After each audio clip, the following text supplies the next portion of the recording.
had it with your drama. So do me a favor and get the fuck out of my sight, okay?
Hi.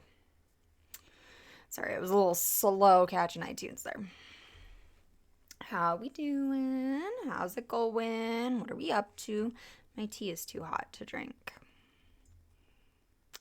I accidentally boiled the water instead of just heating it. So now my tea is too spicy. I just have this like mug of lava. Hi, Gabo.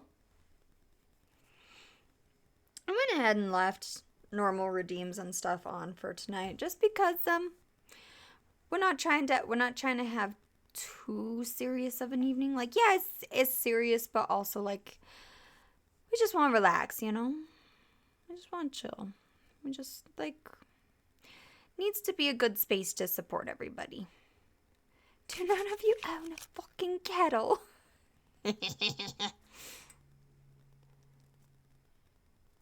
Wow, Chirpy. Wow. Can't believe you've done this. Yeah, Chevy's was a little too fitting today. Chevy's was a little too fitting today. It's an Adderall night, but we need... Damn. That's a... I feel that really deeply for some reason. Like, yeah. Yeah, anyway. Good high roll, cool. What's my tarot reading for the evening? What's my tarot reading? Not the tower! No, thank you! No, thank you! Put that back! Oh, no, I should not have done that. You put that thing back where it came from. I don't want the tower. Ugh. No, thank you. That's a hard pass from me, dog. Nar. Also, I'm wearing my Fallout Boy sweater today. It's one of my favorites. This one and my vintage Phantom of the Opera sweater are probably my favorites that I wear too much. Let's pop an Adderall and go talk politics. That's a hell of a sentence, actually. Guess the earthquake is coming earlier than expected. Ugh. Chirpy, you better not be saying that something changed just now. I had to wake up early and deal with an electrician. But now we have power again, at least, in the downstairs part of our house. That's been a whole adventure. Oh, look, if you look right there in my glasses, you can see my little candle lamp that I have. He's this little flame with a smiley face on it, and you can see him in the reflection of my glasses. Anyway, geez. I'm focused. I'm here. How's everybody doing tonight? How are the vibes? Chevy, forcing anyone in Congress to take their meds might actually kill some of them. Then again, some of them are probably on so many medications. What's one more on the pile at this point? Like, bro. Y'all remember that congresswoman that went missing for like 3 months, and when they found her, she was living in a nursing home, and she'd been getting paid that whole time. She'd just been like MIA, just like kicking back in a nursing home. And she just like wasn't showing up, still getting paid, but Selden and I were just talking about when they dedicate the SLC time. Yeah. They'll put up that brand new shiny Angel Moroni, and then the earthquake will happen and he'll drop his trumpet again. But it'd be funny. It'd be funny. Listen, I'm having a whole bout against organized religion lately. Yeah. Don't ask me nothing, or I'm just gonna start running my mouth. Yeah, missing for more than 6 months. Yeah. And we were just like, okay with it. As it was foretold. Ooh. Anyway. How are the vibes this evening?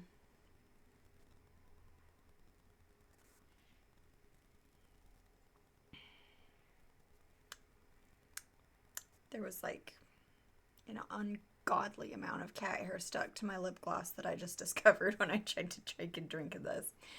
Help! We're off to a rough start tonight. Anyways, in other news, I'm thinking about chopping my hair off again. Back to what it was for like the show I just did back in October. Unsure. It's just driving me nuts right now.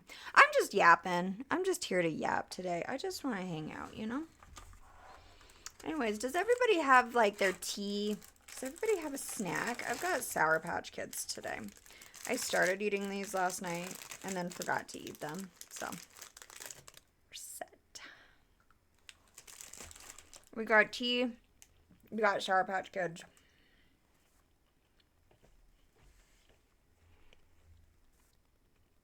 We're cooking. Okay.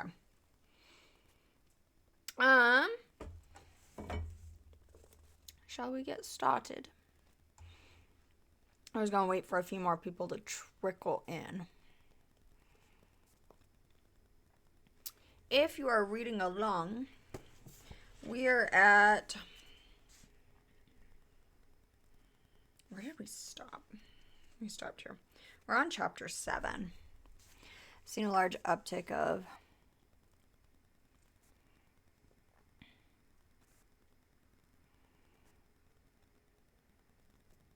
so if you guys know the meme from Umbrella Academy where one of them's driving one way and the other one's driving the other way and they pass each other and they're like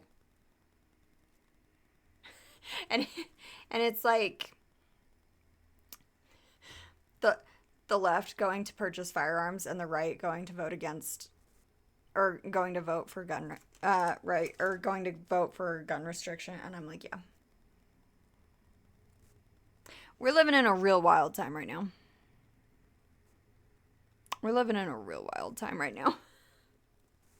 I wonder.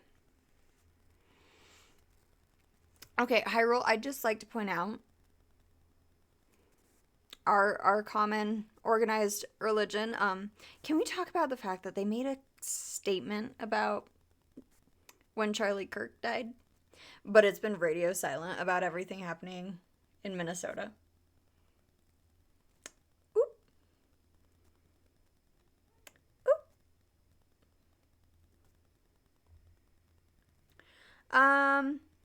Chevy, send it to me first and I'll let you know. That's where I'm at, Hyrule. That's where I'm at. that's where I'm at. That's where I'm at.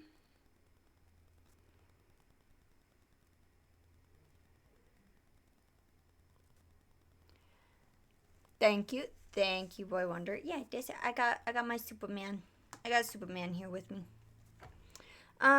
Also, listen, this is real out of the blue, but I was thinking about it the other day. But I have the coolest painting in this room that you guys have never seen because it's off camera. Don't look at my messy entertainment center behind me. Don't look at that, chat. Don't look.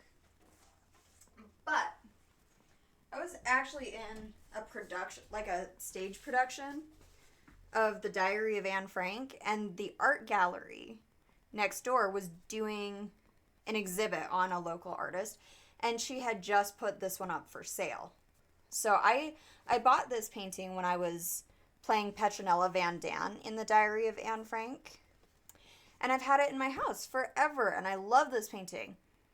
And today it just seems relevant, so I wanted to share it with you guys because I think it's really cool. I love this painting. Isn't this sick? Anyways, we're going to put Anne back here. Anne's going to hang out back here for right now. Anne's going to hang out back here for a while.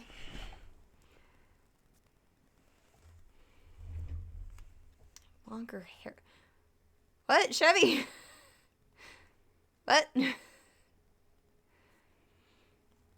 What about longer hair? Huh? Anyways. Y'all want to get started? Y'all want to get cooking? Should we get going? I'm just kind of in here running my mouth today. As you can see, I'm like basically in the PJs today. I'm basically in the PJs today. Hi, Moose. How are you? Welcome in. Welcome. Hi, Wiz. We're just yapping.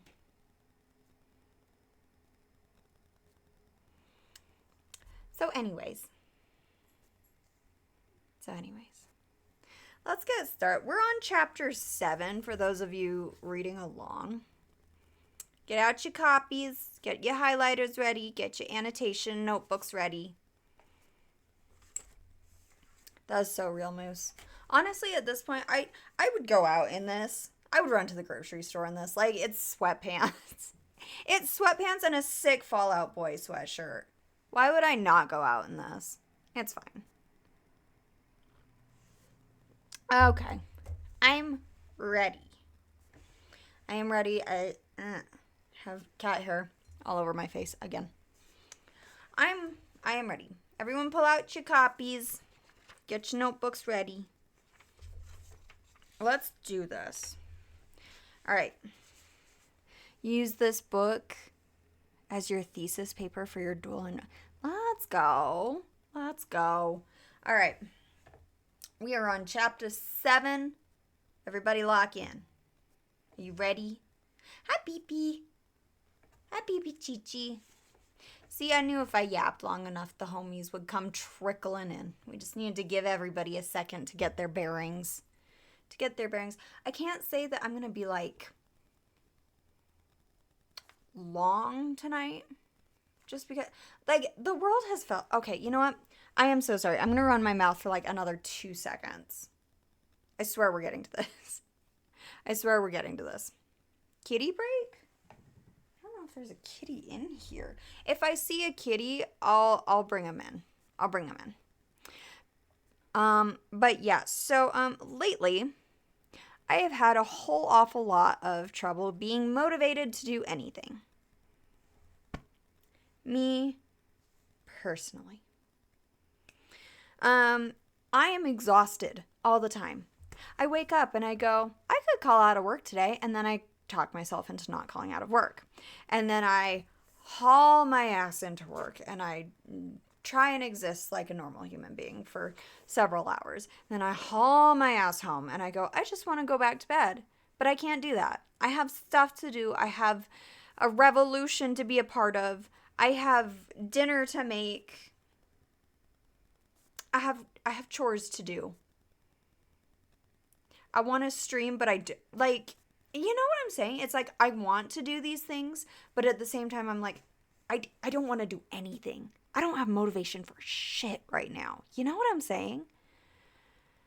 So, I might not go super long tonight just because I'm trying to give myself a little extra downtime, like a little extra grace right now. Because it's exhausting to be a human right now. It's exhausting. Anyways.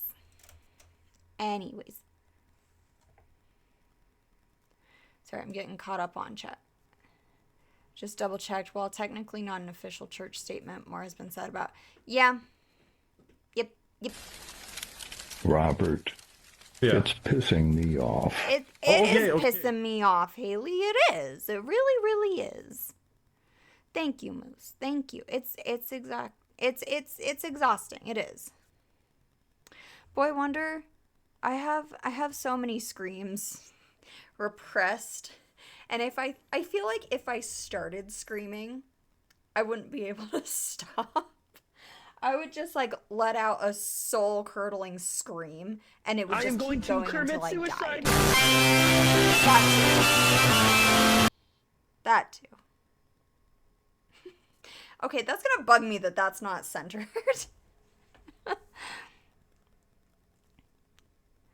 Oversimplified video on the TV about. Okay, I mean, you know what? Tiny human's still learning, you know? Like, hell yeah. We all need to take up kickboxing, absolutely. Boy Wonder, that's appreciated. Yeah, no, it's like the feminine urge to let out the most soul-crushing, like a wail, and then just go back to work. Like, everything's fine. Yeah, exactly, Hyrule. Like, it just keeps going. Like, the inner monologue right now is R2-D2 screaming. That's it. Like, the whole time, it's just R2-D2 screaming. I should make that a sound redeem. Yeah. Okay. Now I'm for real gonna get started, because I have been looking forward to this, and I think we should do this more often than I have done it, because I really like it. Bonk! And it makes me feel like I'm actually accomplishing something. Plus, it's a good book. It's kind of fire. Does anybody know about this? Has this book been... get the book talk girlies on this one. Alright, okay. For real. This is it. We're getting started. Okay. Chapter 7. If there is hope, wrote Winston, it lies in the proles. If there was hope, it must lie in the proles, because only there, in those swarming, disregarded masses, 85% of the population of Oceania, could the force to destroy the party ever be generated. The party could not be overthrown from within. Its enemies, if it had any enemies, had no way of coming together, or even of justifying, or of identifying one another. Even if the legendary brotherhood existed, as just possibly it might, it was inconceivable that its members could ever assemble in larger numbers than 2s and 3s. Rebellion meant a look in the eyes, an inflection of the voice, and at most, an occasional whispered word. But the proles, if only they could somehow become conscious of their own strength, would have no need to conspire. They needed only to rise up and shake themselves like a horse shaking off flies. If they chose, they could blow the party to pieces tomorrow morning. Surely sooner or later it must occur to them to do it. And yet, he remembered how once he had been walking down a crowded street when a tremendous shout of hundreds of voices, women's voices, had burst from a side street a little way up ahead.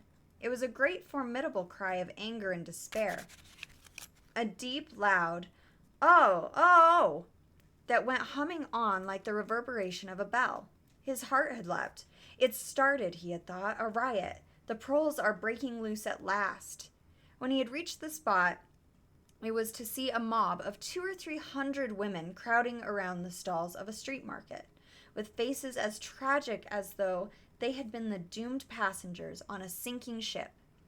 But at this moment, the general despair broke down into a multitude of individual quarrels. It appeared that one of the stalls had been selling tin saucepans. They were wretched, flimsy things, but cooking pots of any kind were always difficult to get. Now the supply had unexpectedly given out. The successful women, bumped and jostled by the rest, were trying to make off with their saucepans, while dozens of others clamored around the stall, accusing the stall-keeper of favoritism and having more saucepans somewhere in reserve. There was a fresh outburst of yells. Two bloated women, one of them with her hair coming down, had got hold of the same saucepan and were trying to tear it out of one another's hands. For a moment they were tugging, and then the handle came off. Winston watched them disgustedly, and yet, just for a moment, what almost frightening power had sounded in that cry from only a few hundred throats. Why was it that they could never shout like that about anything that mattered? Until they became conscious, they will never rebel, and until after they have rebelled, they cannot become conscious. That, he reflected, might almost have been a transcription from one of the party textbooks. The party claimed, of course, to have liberated the proles from bondage. Before the revolution, they had been hideously oppressed by the capitalists. They had been starved and flogged. Women had been forced to work in the coal mines. Women still did work in the coal mines, as a matter of fact. Children had been sold into the factories at the age of 6.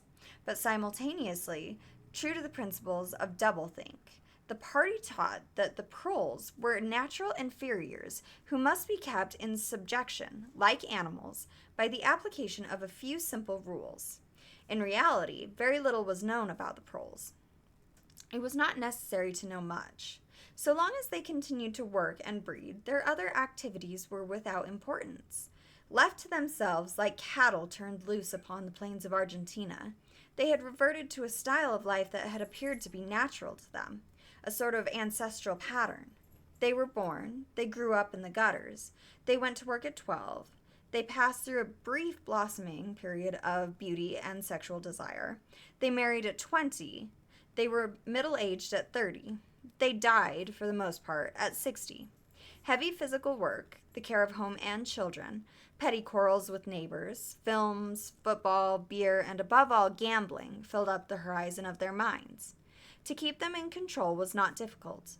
A few agents of the thought police moved always among them, spreading false rumors and marking down and eliminating the few individuals who were judged capable of becoming dangerous, but no attempt was made to indoctrinate them with the ideology of the party.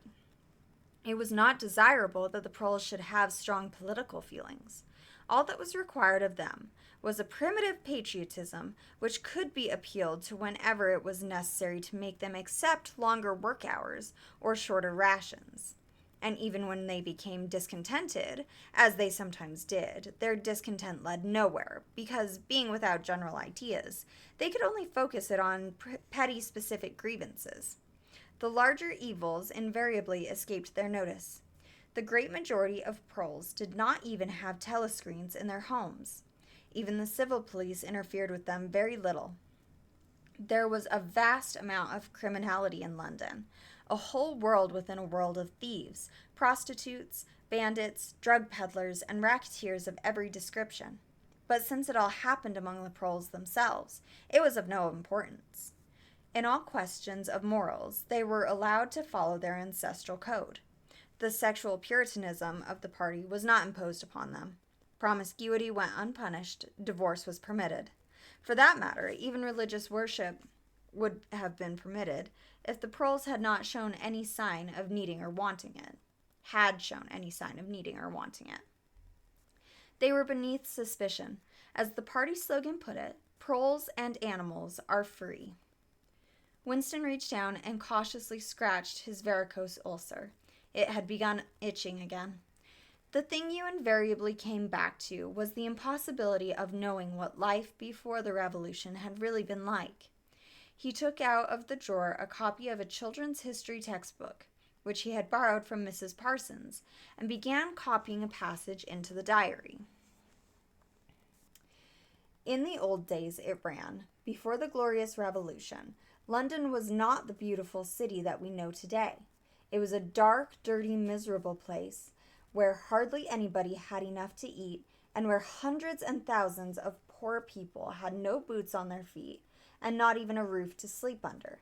Children no older than you are had to work 12 hours a day for cruel masters who flogged them with whips if they worked too slowly and fed them on nothing but stale bread crusts and water. But in among all this terrible poverty, there were just a few great big beautiful houses that were lived in by rich men who had as many as 30 servants to look after them. These rich men were called capitalists. They were fat, ugly men with wicked faces, like the one in the picture on the opposite page. You can see that he is dressed in a long black coat, which was called a frock coat, and a queer shiny hat shaped like a stovepipe, which was called a top hat. This was the uniform of the capitalists, and no one else was allowed to wear it. The capitalists owned everything in the world, and everyone else was their slave. They owned all the land, all the houses, all the factories, and all the money. If anyone disobeyed them, they could throw him into prison, or they could take his job away and starve him to death. When any ordinary person spoke to a capitalist, he had to cringe and bow to him, and take off his cap and address him as Sir.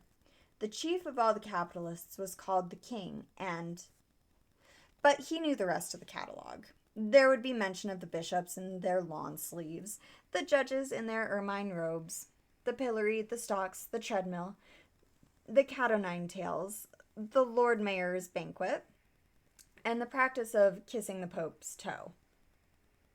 Toe? Thank you for the hydrate. I appreciate it. Yeah, y'all gotta remind me to drink my tea before it gets cold.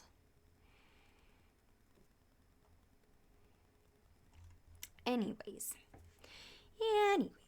Also, that passage about the capitalists owning everything, I was like, oh. Anyway.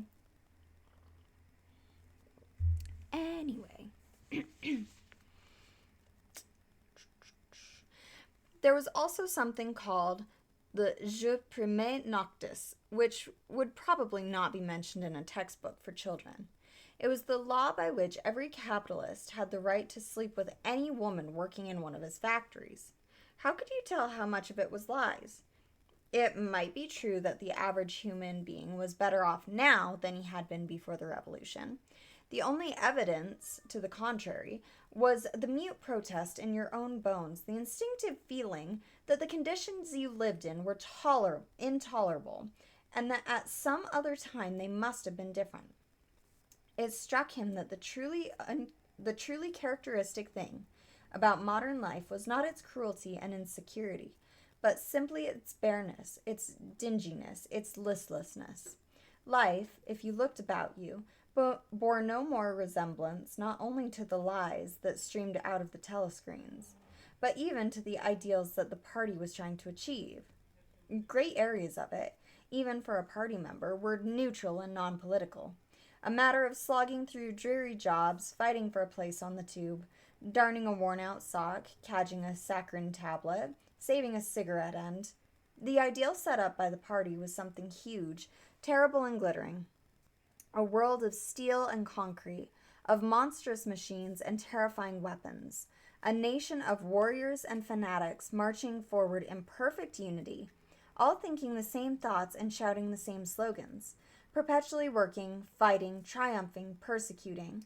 300 million people, all with the same face. The reality was decaying, dingy cities, where underfed people shuffled to and fro in leaky shoes, in patched-up 19th century houses that smelt always of cabbage, and bad lavatories. He seemed to see a vision of London, vast and ruinous, city of a million dustbins, and mixed up with it was a picture of Mrs. Parsons, a woman with lined face and wispy hair, fiddling helplessly with a blocked waste pipe. He reached down and scratched his ankle again. Day and night the telescreens bruised your ears, with statistics proving that people today had more food, more clothes, better houses, better recreation that they lived longer, worked shorter hours, were bigger, healthier, stronger, happier, more intelligent, better educated than the people of 50 years ago. Not a word of it could ever be proved or disproved. The party claimed, for example, that today 40% of adult proles were literate. Before the revolution, it was said the number had only been 15%. The party claimed that the infant mortality rate was now only 160 per thousand, whereas before the revolution it had been 300. And so it went on. It was like a single equation with two unknowns. It might very well be that literally every word in the history books, even the things that one accepted without question, was pure fantasy. For all he knew, there might never have been any such law as the jus primae noctis, or any creature as a capitalist, or any such garment as a top hat. Everything faded into mist. The past was erased, the erasure was forgotten, the lie became truth. Just once in his life, he had possessed, after the event that was what counted, concrete, unmistakable evidence of an act of falsification. He had held it between his fingers for as long as 30 seconds. In 1973, it must have been. At any rate, it was about the time when he and Catherine had parted. But the really relevant date was 7 or 8 years earlier. The story really began in the middle 60s, the period of the Great Purges in which the original leaders of the revolution were wiped out once and for all. By 1970, none of them was left, except Big Brother himself. All the rest had by that time been exposed as traitors and counter-revolutionaries.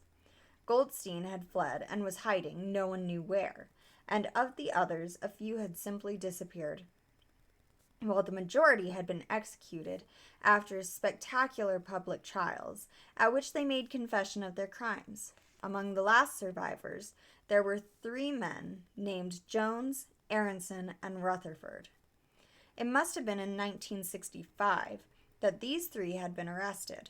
As often happened, they had vanished for a year or more, so that one did not know whether they were alive or dead, and then had suddenly been brought forth to incriminate themselves in the usual way. They had confessed to intelligence with the enemy. At that date, too, the enemy was Eurasia. Embezzlement of public funds, the murder of various trusted party members, intrigues against the leadership of Big Brother, which had started long before the revolution happened, and acts of sabotage causing the death of hundreds of thousands of people. After confessing to these things, they had been pardoned, reinstated in the party, and given posts which were, in fact, sinecures, but which sounded important. All 3 had written long, abject articles in the Times, analyzing the reasons for their defection and promising to make amends. Sometime after their release, Winston had actually seen all 3 of them in the Chestnut Tree Cafe. He remembered the sort of terrified fascination with which he had watched them out of the corner of his eye. They were men far older than himself, relics of the ancient world, almost the last great figures left over from the heroic early days of the party. The glamour of the underground struggle and the Civil War still faintly clung to them. He had the feeling, though already at that time facts and dates were growing blurry, that he had known their names years earlier than he had known that of Big Brother. But also they were outlaws, enemies, untouchables, doomed with absolute certainty to extinction within a year or 2. No one who had once fallen into the hands of the thought police ever escaped in the end. They were corpses waiting to be sent back to the grave. There was no one at any of the tables nearest to them. It was not wise even to be seen in the neighborhood of such people. They were sitting in silence before glasses of the gin flavored with cloves, which was the specialty of the cafe. Of the 3, it was Rutherford whose appearance had most impressed Winston. Rutherford had once been a famous caricaturist, whose brutal cartoons had helped to inflame popular opinion before and during the Revolution. Even now, at long intervals, his cartoons were appearing in the Times. They were simply an imitation of his earlier manner, and curiously lifeless and unconvincing.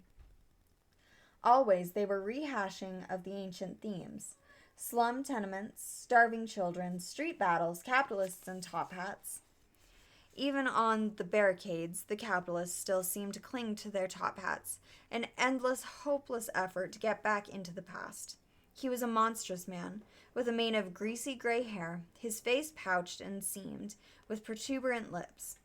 At one time he must have been immensely strong. Now his great body was sagging, sloping, bulging, falling away in every direction. He seemed to be breaking up before one's eyes, like a mountain crumbling. It was the lonely hour of 15. Winston could not now remember how he had come to be in the cafe at such a time. The place was almost empty. A tinny music was trickling from the telescreens. The three men sat in their corner, almost motionless, never speaking. Uncommanded, the waiter brought fresh glasses of gin. There was a chessboard on the table beside them, with the pieces set out, but no game started. And then, for perhaps half a minute in all, something happened to the telescreens. The tune that they were playing changed, and the tone of the music changed too. There came into it, but it was something hard to describe. It was a peculiar, cracked, braying, jeering note. In his mind, Winston called it a yellow note. And then a voice from the telescreen was singing, "Under the spreading chestnut tree I sold you and you sold me. There lie they, and here lie we, under the spreading chestnut tree." The three men never stirred, but when Winston glanced again at Rutherford's ruinous face, he saw that his eyes were full of tears, and for the first time he noticed, with a kind of inward shudder, and yet not knowing at what he shuddered, that both Aronson and Rutherford had broken noses. A little later all three were arrested. It appeared that they had engaged in fresh conspiracies from the moment of their release. At their second trial, they confessed to all their old crimes over again, with a whole string of new ones. They were executed, and their fate was recorded in the party histories, a warning to posterity. Jeez.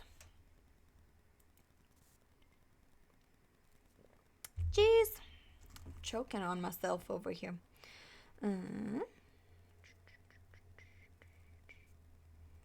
Sorry. Okay. After 5 years of this, in 1973, Winston was unrolling a wad of documents which had just flopped out of the pneumatic tube onto his desk when he came on a fragment of paper which had evidently been slipped in among the others and then forgotten. The instant he had flattened it out, he saw its significance. It was a half-page torn out of the Times of about 10 years earlier. The top half of the page, so that it included the date, and it contained a photograph of the delegates at some party function in New York. Prominent in the middle of the group were Jones, Aronson, and Rutherford. There was no mistaking them. In any case, their names were in the caption at the bottom.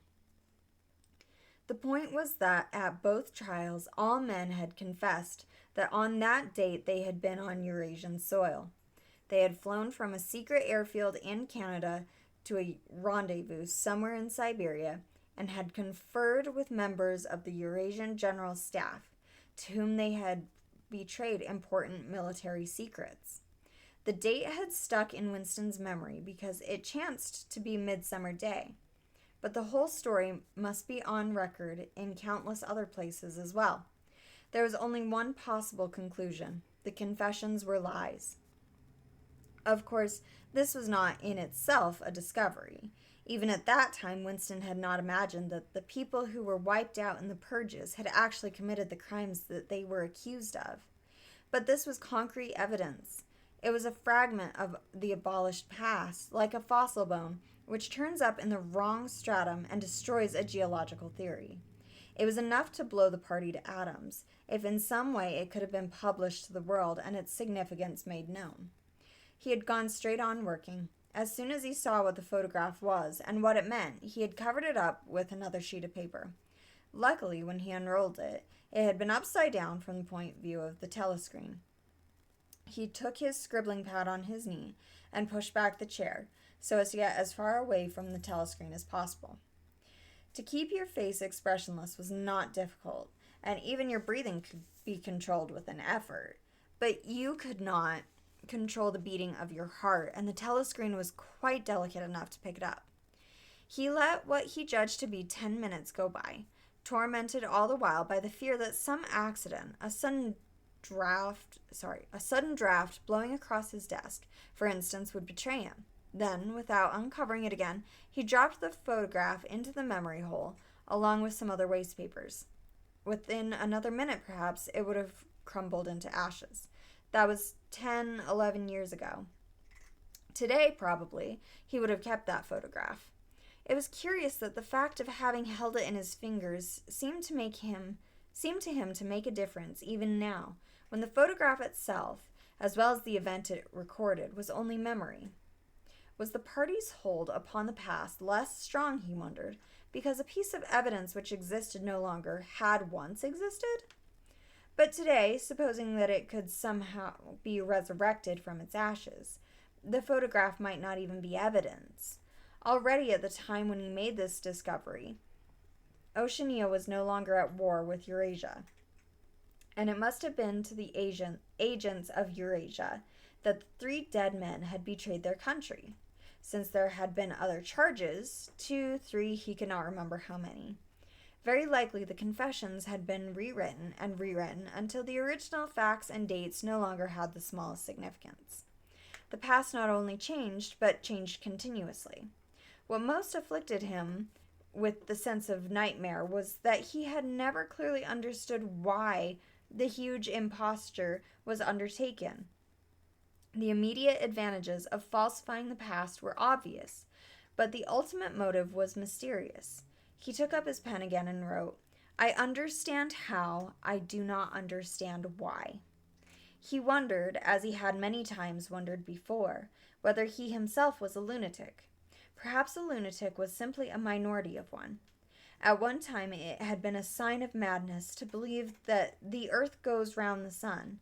Today, to believe that the past is unalterable. He might be alone in holding that belief, and if alone, then a lunatic. But the thought of being a lunatic did not greatly trouble him. The horror was that he might also be wrong. He picked up the children's history book and looked at the portrait of Big Brother which formed its frontispiece. The hypnotic eyes gazed into his own. It was as though some huge force were pressing down on you. Something that penetrated inside your skull, battered against your brain, frightened you out of your beliefs, persuading you almost to deny the evidence of your senses. In the end, the party would announce that 2 and 2 made 5, and you would have to believe it. It was inevitable that they should make that claim sooner or later. The logic of their position demanded it. Not merely the validity of experience, but the very existence of external reality was tacitly denied by their philosophy. The heresy of heresies was common sense. And what was terrifying was not that they would kill you for thinking otherwise, but that they might be right. For after all, how do we know that 2 and 2 make 4, or that the force of gravity works, or that the past is unchangeable? If both the past and the external world exist only in the mind, and if the mind itself is controllable, what then? But no, his courage seemed suddenly to stiffen of its own accord. The face of O'Brien, not called up by any obvious association, had floated into his mind.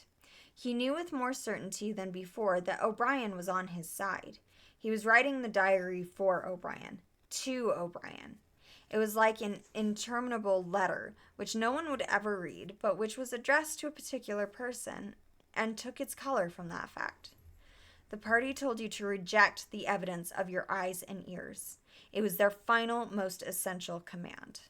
His heart sank as he thought of the enormous power arrayed against him, the ease with which any party intellectual would overthrow him in debate, the subtle arguments which he would not be able to understand, much less answer. And yet he was in the right. They were wrong and he was right.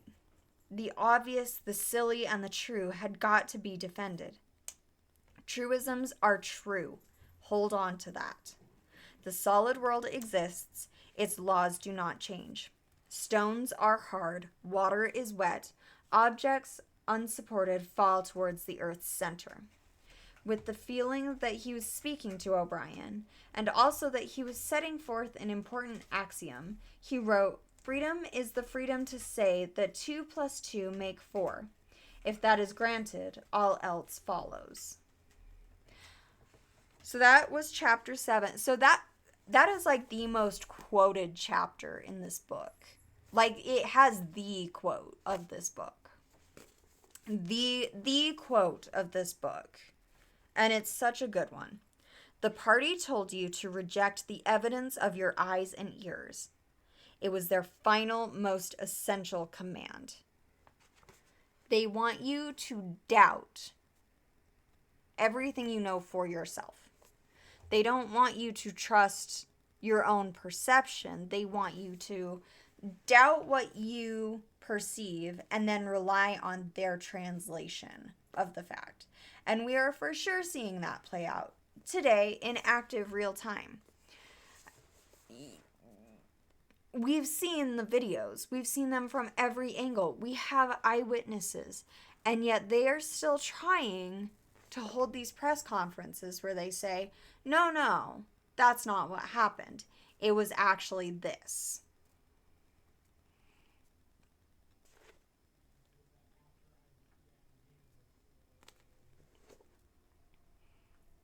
Yeah. It's just like, it's a little scary how aggressive the parallels in this book are. It's like he looked forward into the future with such startling clarity. This book is like reading from the prophet Cassandra's point of view. You guys know the story of Cassandra, right? She was Agamemnon's lover. And after the war, Agamemnon goes home, brings Cassandra with him. And Cassandra's like, hey, I've had a vision. Really bad things are going to happen. She was cursed with prophecy from Apollo. She said, I see all these bad things happening. You need to listen to me. And nobody would ever listen to her, despite the fact that she was always dead on, completely accurate. She saw these horrible things going to happen. She tells Agamemnon, your wife's going to kill you for all of this. And Agamemnon's like, nah, it's fine. It's fine. We're going to be fine. Sure enough, Agamemnon's wife comes wandering on in, finds him in the bath, stabs him with his own axe. Good for her. Good for her. Cassandra also dies. Spoiler alert. So when I say that this is very Cassandra, yes, it is Moose. It is part of the curse. She sees the future. She sees it with perfect accuracy. And no one will ever believe her. And I feel like there are a lot of these dystopian novels that fall into that category of being Cassandra-like in its prophetic nature. Where they practically gave us, on a silver platter, they said, this is what you are supposed to be looking for. This is what you need to be on the lookout for. And we said, okay, that was a good book. Oh no, how did we get fascism? You know? Like, they told us what to look for. They told us what to do. They told us the warning signs. And we were like, yeah, that's a good book. And then we did not apply it.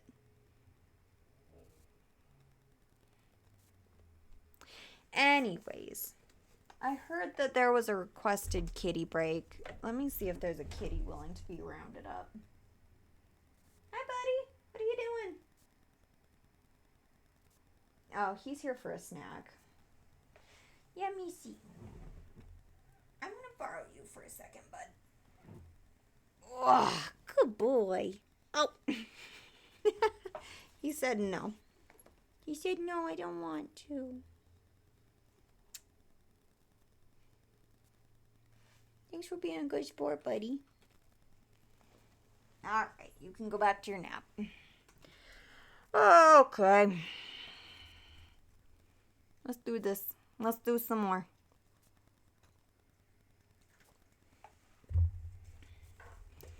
Let us continue.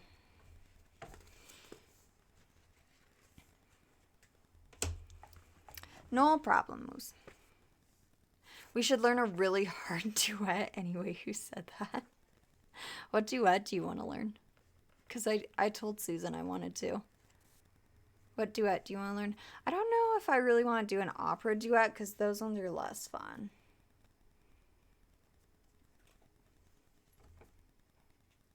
We could do...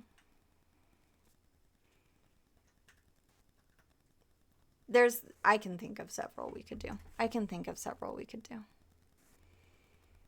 Opera, very fun, but the duets are less fun. I personally am an aria girl. But, anyways. Yeah, Moose, I know.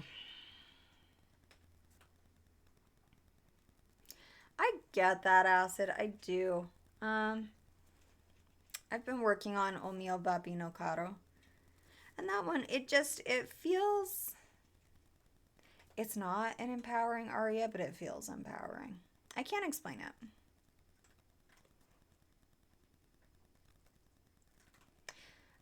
Acid, why don't we literally just do All I Ask of You from Phantom? Because that one would be an easy one to learn. But it still has that sort of dynamic feeling that you enjoy. Yeah. Remember, chat, once they run out of minorities and the marginalized are coming... Yeah, I agree. Acid, you'll hear it when we go see Phantom in April. Okay. Chapter 8.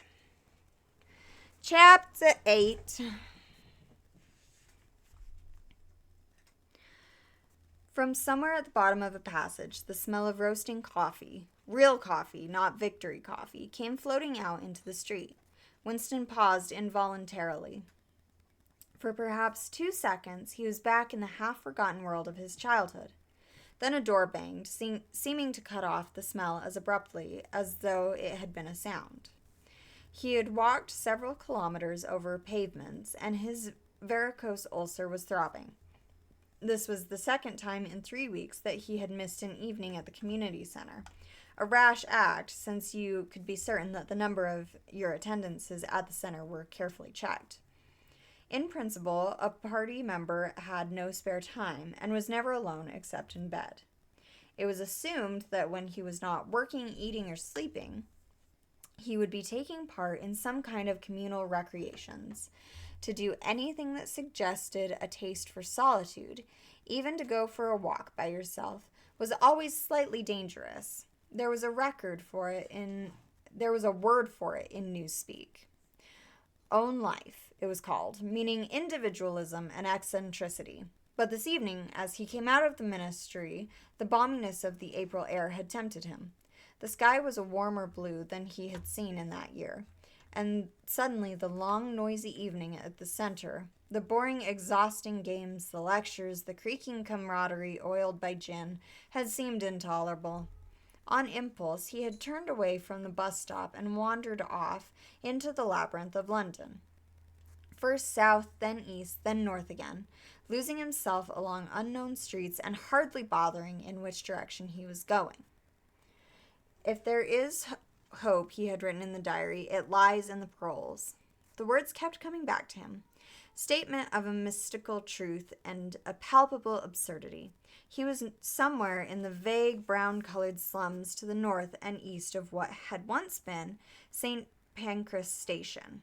He was walking up a cobbled street of little 2-story houses with battered doorways, which gave straight on the pavement and which were somehow curiously suggestive of rat holes. There were puddles of filthy water here and there among the cobbles. In and out of the doorways, and down narrow alleyways that branched off on either side, people swarmed in astonishing numbers.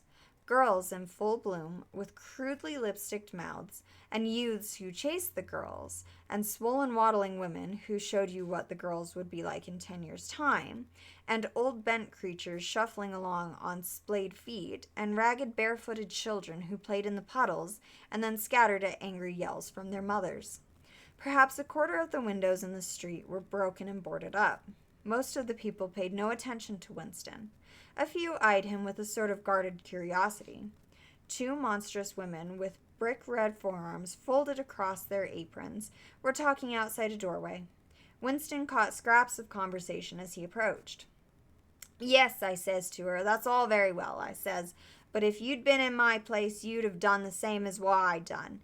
It's easy to criticize," I says, "but you ain't got the same problems as what I got." "Ah," said the other, "that's just it. That's just where it is."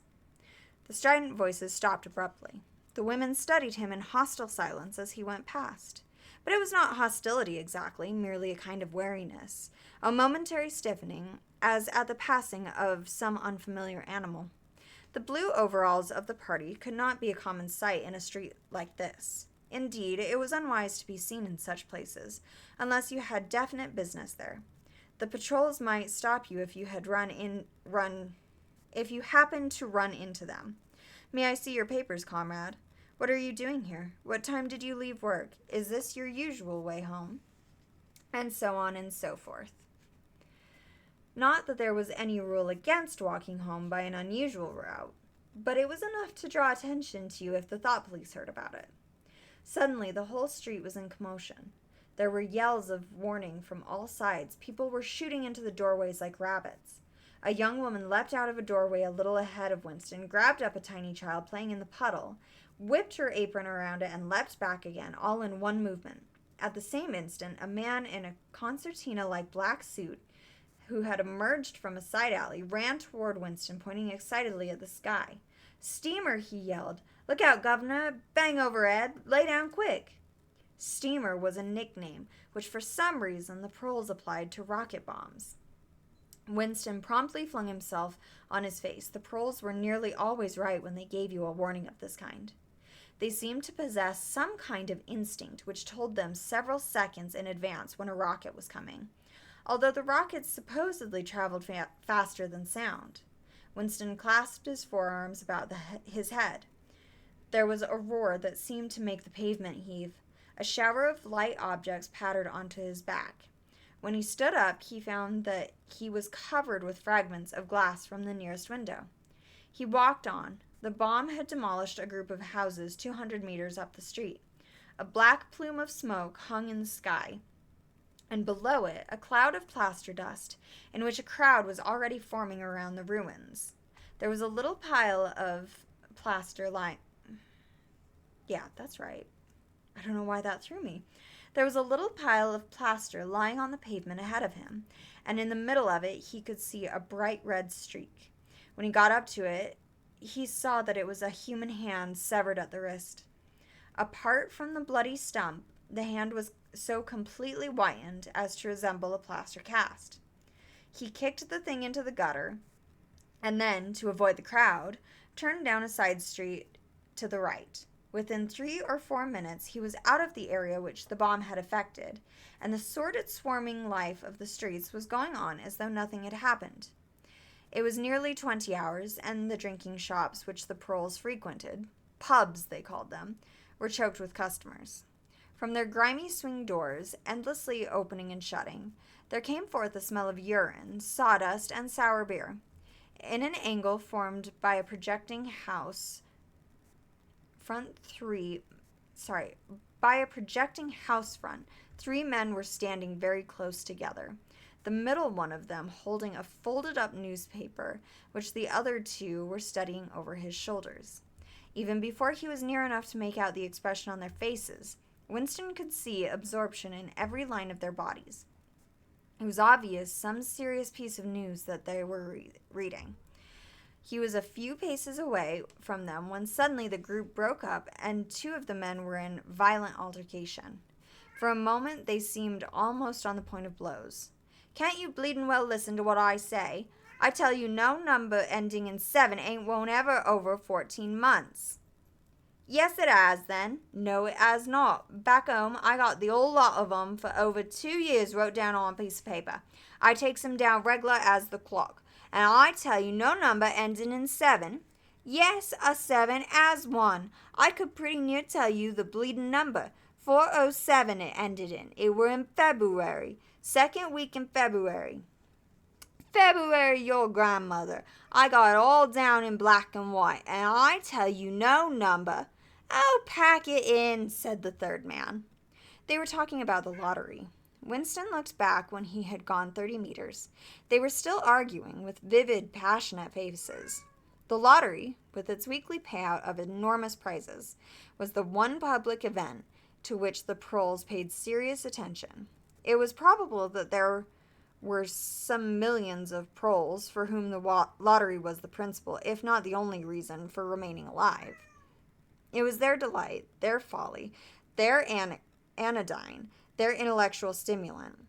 Where the lottery was concerned, even people who could barely read and write seemed capable of intricate calculations and staggering feats of memory.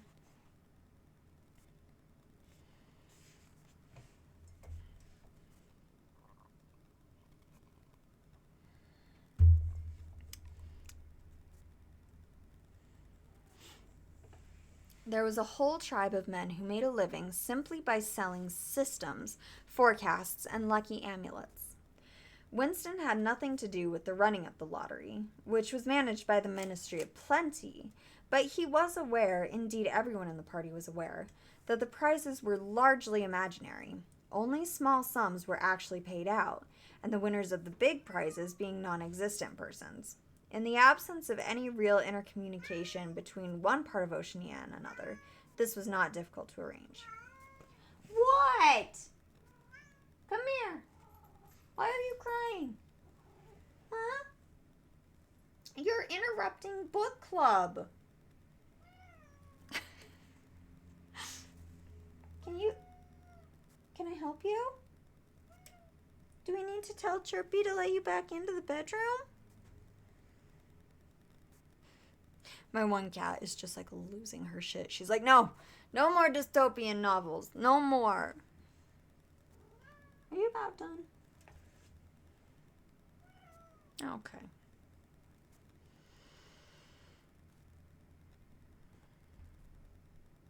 Okay. But if there was hope, it lay in the proles. You had to cling on to that. When you put it in words, it sounded reasonable. It was when you looked at the human beings passing you on the pavement that it became an act of faith. The street into which he had turned ran downhill. He had a feeling that he had been in this neighborhood before, and that there was a main thoroughfare not far away. From somewhere ahead, there came a din of shouting voices. The street took a sharp turn and then ended in a flight of steps which led down to a sunken alley where a few stall keepers were selling tired-looking vegetables. At this moment, Winston remembered where he was. The alley led out into the main street, and down the next turning, not 5 minutes away, was the junk shop where he had bought the blank book, which was now his diary. And in a small stationer's shop not far away, he had bought his pen holder and his bottle of ink. He paused for a moment at the top of the steps. On the opposite side of the alley, there was a dingy little pub whose windows appeared to be frosted over, but in reality were merely coated with dust. A very old man, bent but active, with white mustaches that bristled forward like those of a prawn, pushed open the swing door and went in. As Winston stood watching, it occurred to him that the old man, who must be 80 at least, had already been middle-aged when the revolution happened. He and a few others like him were the last links that now existed with the vanished world of capitalism. In the party itself, there were not many people left whose ideas had been formed before the revolution. The older generation had mostly been wiped out in the great purges of the 50s and 60s, and the few who survived had long ago been terrified into complete intellectual surrender. If there was anyone alive who could give you a truthful account of conditions in the early part of the century, it could only be a prole. Suddenly the passage from the history book that he had copied into his diary came back into Winston's mind, and a lunatic impulse took hold of him. He would go into the pub. He would scrape acquaintance with that old man and question him. He would say to him, "Tell me about your life when you were a boy. What was it like in those days? Were things better than they are now, or were they worse?" Hurriedly, lest he should have time to become frightened, he descended the steps and crossed the narrow street. It was madness, of course. As usual, there was no definite rule against talking to proles and frequenting their pubs, but it was far too unusual an action to pass unnoticed. If the patrols appeared, he might plead an attack of faintness, but it was not likely that they would believe him. He pushed open the door, and a hideous, cheesy smell of sour beer hit him in the face. As he entered, the din of voices dropped to about half its volume.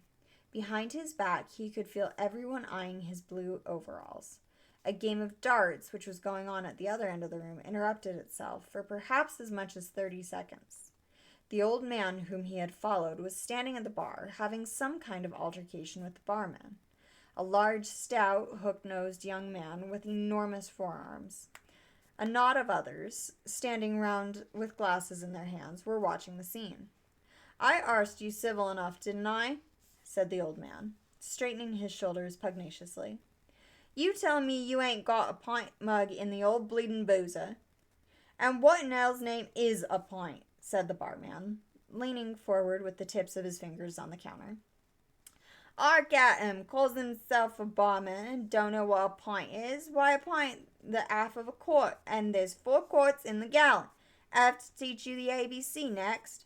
"Never heard of 'em," said the barman shortly. "Liter and a half, liter, that's all we serve. There's the glasses on the shelf in front of you." "I like a pint," persisted the old man. "You could have drawed me off a pint easy enough. We didn't have these bleeding liters when I was a young man." "When you were a young man, we were all living in the treetops," said the barman, with a glance at the other customers. There was a shout of laughter, and the uneasiness caused by Winston's entry seemed to disappear. The old man's white, stubbled face had flushed pink. He turned away, muttering to himself, and bumped into Winston. Winston caught him gently by the arm. "May I offer you a drink?" he said. "You're a gent," said the other, straightening his shoulders again. He appeared not to have noticed Winston's blue overalls. "Pint," he added aggressively to the barman. "Pint of wallop." The barman swished 2 half-liters of dark brown beer into thick glasses, which he had rinsed in a bucket under the counter. Beer was the only drink you could get in prole pubs. The proles were not supposed to drink gin, though in practice they could get hold of it easily enough. The game of darts was in full swing again, and the knot of men at the bar had begun talking about lottery tickets. Winston's presence was forgotten for a moment. There was a deal table under the window where he and the old man could talk without fear of being overheard. It was horribly dangerous, but at any rate there was no telescreen in the room, a point he had made sure of as soon as he came in. "It could have drawed me off a pint," grumbled the old man as he settled down behind his glass. "A half liter ain't enough, it don't satisfy, and a whole liter's too much. It starts my bladder running, let alone the price." "You must have seen great changes since you were a young man," said Winston tentatively. The old man's pale blue eyes moved from the dartboard to the bar, and from the bar to the door of the gents, as though it were in the bar-room that he expected the changes to have occurred. "The beer was better," he said finally, "and cheaper. When I was a young man, mild beer, wallop we used to call it, was 4 pence a pint. That was before the war, of course." "Which war was that?" said Winston. "It's all wars," said the old man vaguely.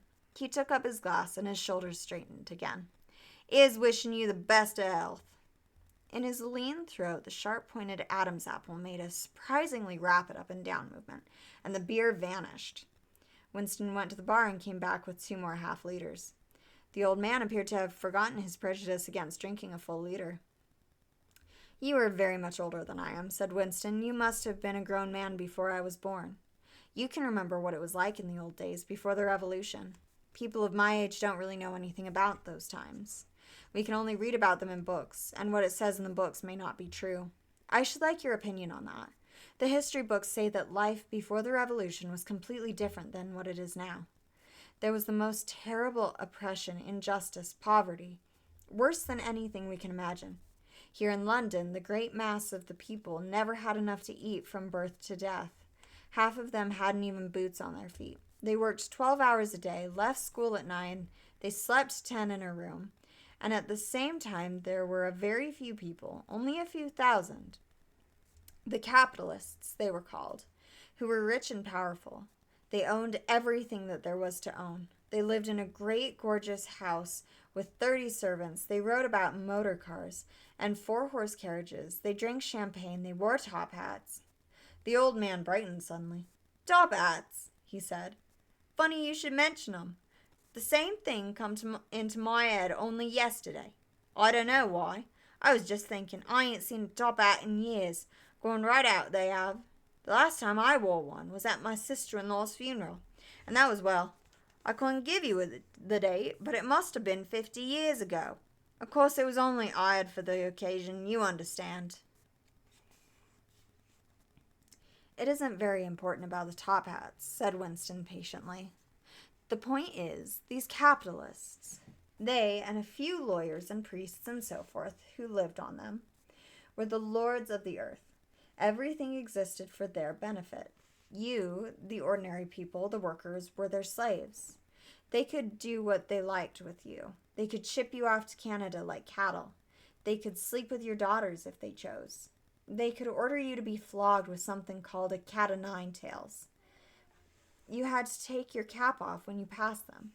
Every capitalist went about with a gang of lackeys who—" The old man brightened again.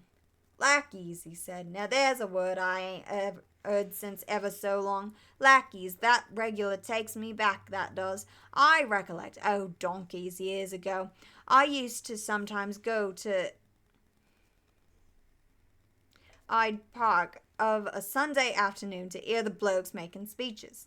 Salvation Army, Roman Catholics, Jews, Indians, all sorts there was. And there was one bloke, well, I couldn't give you his name, but a real powerful speaker he was. He didn't oft give it to him. Lackeys, he says, lackeys of the bourgeoisie, flunkies of the ruling class, parasites, that was another of 'em. And you know, he definitely called 'em hyenas. Of course, he was referring to the Labour Party, you understand." Winston had the feeling that they were talking at cross purposes. "What I really wanted to know was this," he said. "Do you feel that you have more freedom now than you had in those days? Are you treated more like a human being? In the old days, the rich people, the people at the top, the House of Lords," put in the old man reminiscently. "The House of Lords, if you like. What I am asking is, were these people able to treat you as an inferior simply because they were rich and you were poor? Is it a fact, for instance, that you had to call them sir and take off your cap when you passed them?" The old man appeared to think deeply. He drank off about a quarter of his beer before answering. "Yes," he said. "They like you to touch your cap to 'em. It showed respect, like. I didn't agree with it myself, but I done it often enough. Had to, as you might say." "As it was usual, I'm only quoting what I've read in history books. Was it usual for these people and their servants to push you off the pavement into the gutter?" "One of 'em pushed me once," said the old man. "I recollect it as if it was yesterday. It was boat race night. Terribly rowdy they used to get on boat race night, and I bumps into a young bloke on Shaftesbury Avenue. Quite the gent he was, dress shirt, top hat, black overcoat. He was kind of zigzagging across the pavement, and I bumps into him accidental like. He says, 'Why can't you look where you're going?' he says. I says, 'D'you think you've bought the bleeding pavement?' He says, 'I'll twist your bloody head off if you get fresh with me.' I says, 'You're drunk. I'll give you in charge in half a minute,' I says.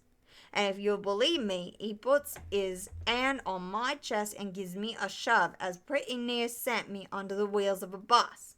Well, I was young in them days, and I was going to have fetched him one, only a sense of helplessness took hold of Winston. The old man's memory was nothing but a rubbish heap of details. One could question him all day without getting any real information. The party histories might be true, after a fashion. They might even be completely true. He made a last attempt. Perhaps I have not made myself clear, he said. What I'm trying to say is this. You have been alive a very long time. You lived half your life before the revolution. In 1925, for instance, you were already grown up. Would you say, from what you can remember, that life in 1925 was better than it is now, or worse? If you could choose, would you prefer to live then or now? The old man looked meditatively at the darts board. He finished up his beer, more slowly than before. When he spoke, it was with a tolerant, philosophic air, as though the beer had mellowed him. I know what you expect me to say, he said. You expect me to say I'd as soon be young again. Most people say they'd be sooner young if you asked 'em. You got your health and strength when you're young. When you get to my time of life, you ain't never well. I suffer something wicked from my feet, and my bladder's just terrible. 6 and 7 times a night it has me out of bed. On the others, and there's great advantages in being an old man. You ain't got the same worries, no truck with women, and that's a great thing. I ain't had a woman for near on 30 years if you'd credit me, nor wanting to, what's more. Winston sat back against the windowsill. It was no use going on. He was about to buy some more beer when the old man suddenly got up and shuffled rapidly into the stinking urinal at the side of the room. The extra half-liter was already working on him. Winston sat for a minute or two gazing at his empty glass, and hardly noticed when his feet carried him out into the street again. Within 20 years at the most, he reflected, the huge and simple question, was life better before the revolution than it is now, would have ceased once and for all to be answerable. But in effect, it was unanswerable even now, since the few scattered survivors from the ancient world were incapable of comparing one age with another. They remembered a million useless things. A quarrel with a workmate, a hunt for a lost bicycle pump, the expression on a long-dead sister's face, the swirls of dust on a windy morning 70 years ago, but all the relevant facts were outside the range of their vision. They were like the ant, which can see small objects but not large ones. And when memory failed and written records were falsified, when that happened, the claim of the party to have improved the conditions of human life had got to be accepted, because there did not exist, and never again could exist, any standard against which it could be tested. At this moment, his train of thought stopped abruptly. He halted and looked up. He was in a narrow street with a few dark little shops interspersed among dwelling houses. Immediately above his head there hung 3 discolored metal balls, which looked as if they had once been gilded. He seemed to know the place. Of course, he was standing outside the junk shop where he had bought the diary. A twinge of fear went through him. It had been a sufficiently rash act to buy the book in the beginning, and he had sworn never to come near the place again. And yet the instant that he allowed his thoughts to wander, his feet had brought him back here of their own accord. It was precisely against the suicidal impulses of this kind that he had hoped to guard himself by opening the diary. At the same time, he noticed that although it was nearly 21 hours, the shop was still open. With the feeling that he would be less conspicuous inside than hanging around on the pavement, he stepped through the doorway. If questioned, he could plausibly say that he was trying to buy razor blades. The proprietor had just lighted a hanging oil lamp, which gave off an unclean but friendly smell. He was a man of perhaps 60, frail and bowed, with a long benevolent nose, and mild eyes distorted by thick spectacles. His hair was almost white, but his eyebrows were bushy and still black. His spectacles, his gentle, fussy movements, and the fact that he was wearing an aged jacket of black velvet gave him a vague air of intellectuality, as though he had been some kind of literary man, or perhaps a musician. His voice was soft, as though faded, and his accent less debased than that of the majority of proles. "I recognized you on the pavement," he said immediately. "You're the gentleman that bought that young lady's keepsake album. That was a beautiful bit of paper, that was. Cream laid, it used to be called. There's been no paper made like that for, oh, I dare say 50 years. He peered at Winston over the top of his spectacles. Is there anything special I can do for you? Or did you just want to look around? I was passing, said Winston vaguely. I just looked in. I don't want anything in particular. It's just as well, said the other, because I don't suppose I could have satisfied you. He made an apologetic gesture with his soft-palmed hand. You see how it is, an empty shop, you might say. Between you and me, the antique trade's just about finished. No demand any longer, and no stock either. Furniture, china, glass, it's all been broken up by degrees. And of course the metal stuff's all mostly been melted down. I haven't seen a brass candlestick in years. Thank you for the Dorito, Gobbo. I'm going to take that as a sign to drink tea. I for sure need like a mug warmer. I need something. Because I make a great glass of tea and then I'm sitting here and then like 10 minutes later it's freezing cold. And I'm like, yeah, I need a mug warmer. I need one of those bad boys. Anyways. Anywho.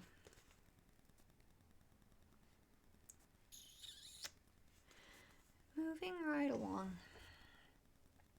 The tiny interior of the shop was, in fact, uncomfortably full, but there was almost nothing in it of the slightest value.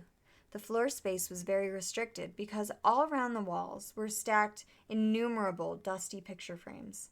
In the window, there were trays of nuts and bolts, worn-out chisels, pink knives, pen knives with broken blades, tarnished watches that did not even pretend to be in going order, and other miscellaneous rubbish.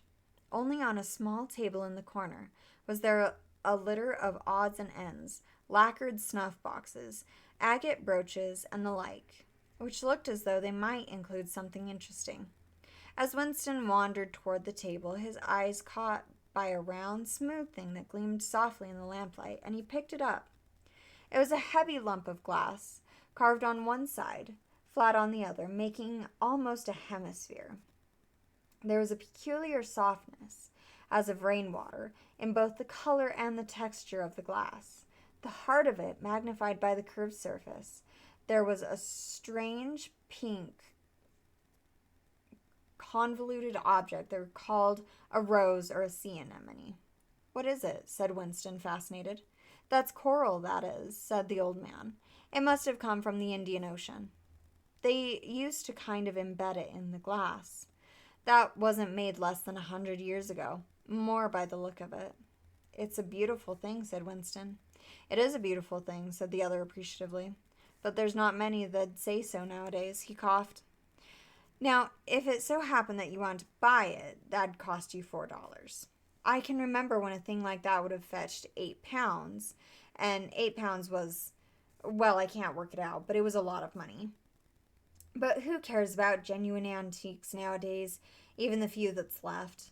Winston immediately paid over the $4 and slid the coveted thing into his pocket. What appealed to him about it was not so much its beauty as the air it seemed to possess of belonging to an age quite different from the present one. The soft, rain-watery glass was not like any glass that he had ever seen. The thing was doubly attractive because of its apparent uselessness, though he could guess that it must once have been intended as a paperweight. It was very heavy in his pocket, but fortunately it did not make much of a bulge. It was a queer thing, even a compromising thing, for a party member to have in his possession.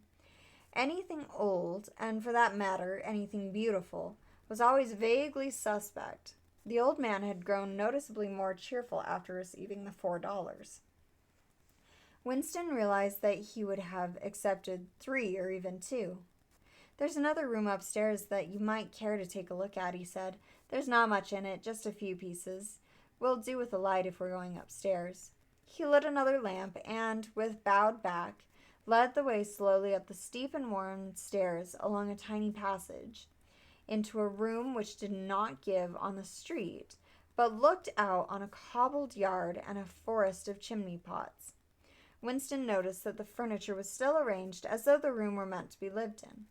There was a strip of carpet on the floor, a picture or two on the walls, and a deep, slatternly armchair drawn up to the fireplace.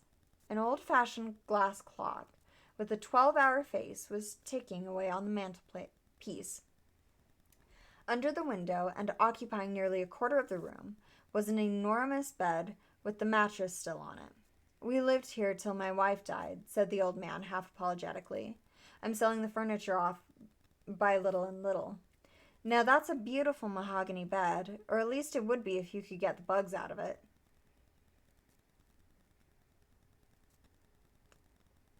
"But I dare say you'd find it a little bit cumbersome." He was holding the lamp high up, so as to illuminate the whole room, and in the warm, dim light, the place looked curiously inviting. The thought flitted through Winston's mind that it would probably be quite easy to rent the room for a few dollars a week if he dared to take the risk. It was a wild, impossible notion to be abandoned as soon as thought of, but the room had awakened in him a sort of nostalgia, a sort of ancestral memory. It seemed to him that he knew exactly what it felt like to sit in a room like this, in an armchair beside an open fire, with your feet in the fender and a kettle on the hob, utterly alone, utterly secure, with nobody watching you, no voice pursuing you, no sound except the singing of the kettle and the friendly ticking of the clock. "There's no telescreen," he could not help murmuring. "Ah," said the old man, "I never had one of those things. Too expensive, and I never seemed to feel the need of it, somehow. Now that's a nice gate-legged table in the corner there. Though, of course, you'd have to put new hinges on it if you wanted to use the flaps." There was a small bookcase in the other corner, and Winston had already gravitated toward it. It contained nothing but rubbish. The hunting down and destruction of books had been done with the same thoroughness in the Pearl quarters as everywhere else. It was very unlikely that there existed anywhere in Oceania a copy of a book printed earlier than 1960. The old man, still carrying the lamp, was standing in front of a picture in a rosewood frame which hung on the other side of the fireplace, opposite the bed. "Now, if you happen to be interested in old prints at all," he began delicately. Winston came across to examine the picture. It was a steel engraving of an oval building with rectangular windows and a small tower in front. There was a railing running around the building, and at the rear end there was what appeared to be a statue. Winston gazed at it for some moments. It seemed vaguely familiar, though he did not remember the statue. "The frame's fixed to the wall," said the old man, "but I could unscrew it for you, I dare say." "I know that building," said Winston finally. "It's a ruin now. It's in the middle of the street outside the Palace of Justice." "That's right, outside the law courts. It was bombed in, many years ago. It was a church at one time. St. Clement's Danes, its name was." He smiled apologetically, as though conscious of saying something slightly ridiculous, and added, "Oranges and lemons say the bells of St. Clement's." "What's that?" said Winston. "Oh, oranges and lemons say the bells of St. Clement's. That was a rhyme we had when I was a little boy. How it goes on I don't remember, but I do know it ended up, 'Here comes a candle to light you to bed. Here comes a chopper to chop off your head.' It was a kind of dance. They held out their arms for you to pass under, and when they came to 'Here comes a chopper to chop off your head,' they brought their arms down and caught you. It was just names of churches. All the London churches were in it, all the principal ones, that is." Winston wondered vaguely to what century the church belonged. It was always difficult to determine the age of a London building. Anything large and impressive, if it was reasonably new in appearance, was automatically claimed as having been built since the Revolution, while anything that was obviously of earlier date was ascribed to some dim period called the Middle Ages. The centuries of capitalism were held to have produced nothing of any value. One could not learn history from architecture any more than one could learn it from books. Statues, inscriptions, memorial stones, the names of streets, anything that might throw light upon the past, had been systematically altered. "I never knew it had been a church," he said. There's a lot of 'em left, really, said the old man, though they've been put to other uses. Now, how did that rhyme go? Ah, I've got it. Oranges and lemons, say the bells of St. Clement's. You owe me 3 farthings, say the bells of St. Martin's. There, now that's as far as I can get. A farthing. That was a small copper coin. Looked something like a cent. Where was St. Martin's? Said Winston. St. Martin's. That's still standing. It's in Victory Square alongside the picture gallery. A building with a kind of triangular porch and pillars in front, and a big flight of steps. Winston knew the place well. It was a museum used for propaganda displays of various kinds, scale models of rocket bombs, and floating fortresses. Waxworks tableau. Wow, my brain just stopped. Hang on. Rewind. Waxwork tableau illustrating enemy atrocities and the like. St. Martin's in the Fields, it used to be called, supplemented the old man, though I don't recollect any fields anywhere in those parts. Winston did not buy the picture. It would have been an even more incongruous possession than the glass paperweight, and impossible to carry home unless it were taken out of its frame. But he lingered for some minutes more, talking to the old man, whose name he discovered was not Weeks, as one might have gathered from the inscription on over the shop front, but Charrington. Mr. Charrington, it seemed, was a widower aged 63 and had inhabited this shop for 30 years. Throughout that time, he had been intending to alter the name over the window, but had never quite got to the point of doing it. All the while that they were talking, the half-remembered rhyme kept running through Winston's head. Oranges and lemons, say the bells of St. Clement's. You owe me 3 farthings, say the bells of St. Martin's. It was curious, but when you said it to yourself, you had the illusion of actually hearing bells. The bells of a lost London that still existed somewhere or other, disguised and forgotten. From one ghostly steeple after another, he seemed to hear them pealing forth. Yet so far as he could remember, he had never in real life heard church bells ringing. He got away from Mr. Charrington and went down the stairs alone, so as not to let the old man see him reconnoitering? I think that's right.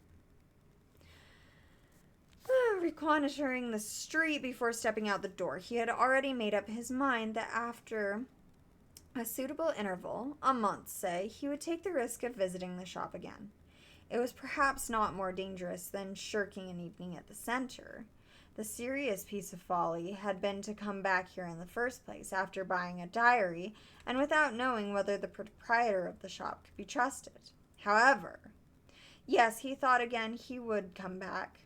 He would buy further scraps of beautiful rubbish. He would buy the engraving of St. Clement Stane, take it out of its frame and carry it home concealed under the jacket of his overalls. He would drag the rest of that poem out of Mr. Charrington's memory. Even the lunatic project of renting the room upstairs flashed momentarily through his mind again. For perhaps 5 seconds, exaltation made him careless, and he stepped out onto the pavement without so much as a preliminary glance through the window. He had even started humming an improvised tune. Oranges and lemons, say the bells of St. Clement's. You owe me 3 farthings, say the... Suddenly his heart seemed to turn to ice and his bowels to water. A figure in blue overalls was coming down the pavement, not 10 meters away. It was the girl from the fiction department, the girl with dark hair. The light was failing, but there was no difficulty in recognizing her. She looked him straight in the face, then walked quickly on, as though she had not seen him. For a few seconds, Winston was too paralyzed to move. Then he turned to the right and walked heavily away, not noticing for the moment that he was going in the wrong direction. At any rate, one question was settled. There was no doubting any longer that the girl was spying on him. She must have followed him here, because it was not credible that by pure chance she should have happened to be walking on the same evening up the same obscure back street, kilometers distant from any quarter where party members lived. It was too great a coincidence. Whether she was really an agent of the thought police, or simply an amateur spy actuated by officiousness, hardly mattered. It was enough that she was watching him. Probably she had seen him go into the pub as well. It was an effort to walk. The lump of glass in his pocket banged against his thigh at each step, and he was half-minded to take it out and throw it away. The worst thing was the pain in his belly. For a couple minutes, he had the feeling that he would die if he did not reach the lavatory soon. But there would be no public lavatories in a quarter like this. Then the spasm passed, leaving a dull ache behind. The street was a blind alley. Winston halted, stood for several seconds wondering vaguely what to do, then turned round and began to retrace his steps. As he turned, it occurred to him that the girl had only passed him 3 minutes ago, and that by running he could probably catch up with her. He could keep on her track till they were in some quiet place, and then smash her skull in with a cobblestone. The piece of glass in his pocket would be heavy enough for the job, but he abandoned the idea immediately because even the thought of making any physical effort was unbearable. He could not run, he could not strike a blow. Besides, she was young and lusty and would defend herself. He thought also of hurrying to the community center and staying there till the place was closed, so as to establish a partial alibi for the evening. But that too was impossible. A deadly lassitude had taken hold of him. All he wanted was to get home quickly and sit down and be quiet. It was after 22 hours that he got back to the flat. The lights would be switched off at the main at 23:30. He went into the kitchen and swallowed nearly a teacupful of Victory Gin. Then he went to the table in the alcove, sat down, and took the diary out of the drawer. But he did not open it at once. From the telescreen, a brassy female voice was squalling a patriotic song. He sat staring at the marbled cover of the book, trying without success to shut the voice out of his consciousness. It was at night that they came for you, always at night. The proper thing was to kill yourself before they got you. Undoubtedly, some people did so. Many of the disappearances were actually suicides. But it needed desperate courage to kill yourself in a world where firearms, or any quick and certain poison, were completely unprocurable. He thought with a kind of astonishment of the biological uselessness of pain and fear, the treachery of the human body which always freezes into inertia at exactly the moment when a special effort is needed. He might have silenced the dark-haired girl if only he had acted quickly enough. But precisely because of the extremity of his danger, he had lost the power to act. It struck him that in moments of crisis, one is never fighting against an external enemy, but always against one's own body. Even now, in spite of the gin, the dull ache in his belly made consecutive thought impossible. And it is the same, he perceived, in all seemingly heroic or tragic situations.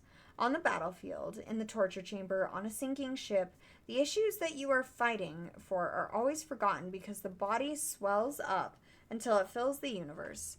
And even when you are not paralyzed by fright or screaming with pain, life is a moment-to-moment struggle against hunger or cold or sleeplessness, against a sour stomach or an aching tooth. I need a second. The banana man behind me, that is Nick Cage. That's Nicolas Cage. Plus some respect on my man's name. My heated blanket is too heated. Okay.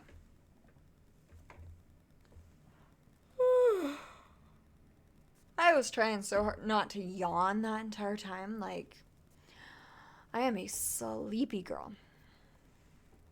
Let's all take a second to stretch. Everybody take some deep breaths.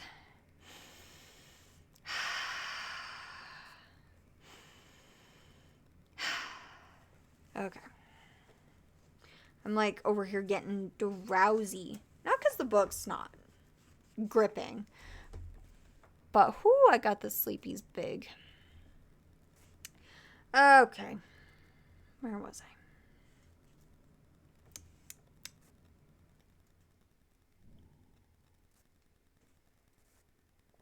Okay, I know where we are. He opened the diary. It was important to write something down. The woman on the telescreen had started a new song. Her voice seemed to stick into his brain like jagged splinters of glass. He tried to think of O'Brien, for whom or to whom the diary was written. But instead, he began thinking of the thing that would happen to him after the thought police took him away. It would not matter if they killed you at once. To be killed was what you expected. But before death, nobody spoke of such things, yet everybody knew of them. There was the routine of confession that had to be gone through, the groveling on the floor and screaming for mercy, the crack of broken bones, the smashed teeth and bloody clots of hair. Why did you have to endure it, since the end was always the same? Why was it not possible to cut a few days or weeks out of your life? Nobody ever escaped detention, and nobody ever failed to confess. When once you had succumbed to the thought crime, it was certain that by a given date you would be dead. Why then did that horror, which altered nothing, have to lie embedded in future time? He tried with a little more success than before to summon up the image of O'Brien. "We shall meet in the place where there is no darkness," O'Brien had said to him. He knew what it meant, or he thought he knew. The place where there is no darkness was the imagined future, which one would never see, but which, by foreknowledge, one could mystically share. But with the voice from the telescreen nagging at his ears, he could not follow that train of thought any further. He put a cigarette in his mouth. Half the tobacco promptly fell out onto his tongue, a bitter dust which was difficult to spit out again. The face of Big Brother swam into his mind, displacing that of O'Brien. Just as he had done a few days earlier, he slid a coin out of his pocket and looked at it. The face gazed up at him, heavy, calm, protecting, but what kind of smile was hidden beneath the dark mustache? Like a leaden knell, the words came back at him. War is peace, freedom is slavery, ignorance is strength. And that's the end of part 1. We made it to part 2. Peoples, I need a stretch break. I am sleepy. Sleepy. How are we feeling, everybody? How was your day? What are you up to? How are things going? I personally am barely awake. Because like I said, it feels like it's taking extra effort just to be a person lately. You know what I'm saying? Like it just kind of feels like a lot these days.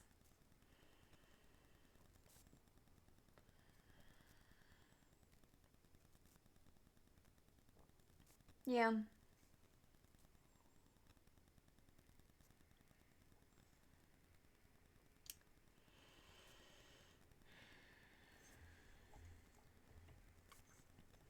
I hope everybody's doing good. I hope you're all taking care of yourselves. I hope you're all cozy and have a good snack. Let's see. Ask. What should we ask the crystal ball?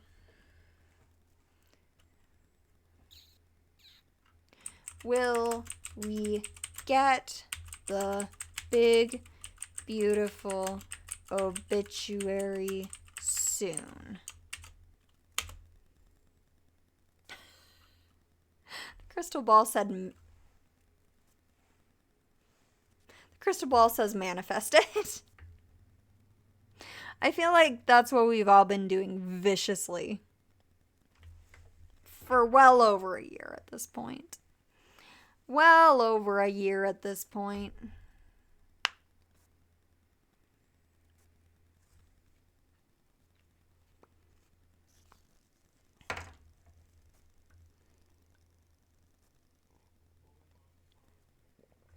Alright, I want to see how long the next chapter is, and I think we'll do one more chapter.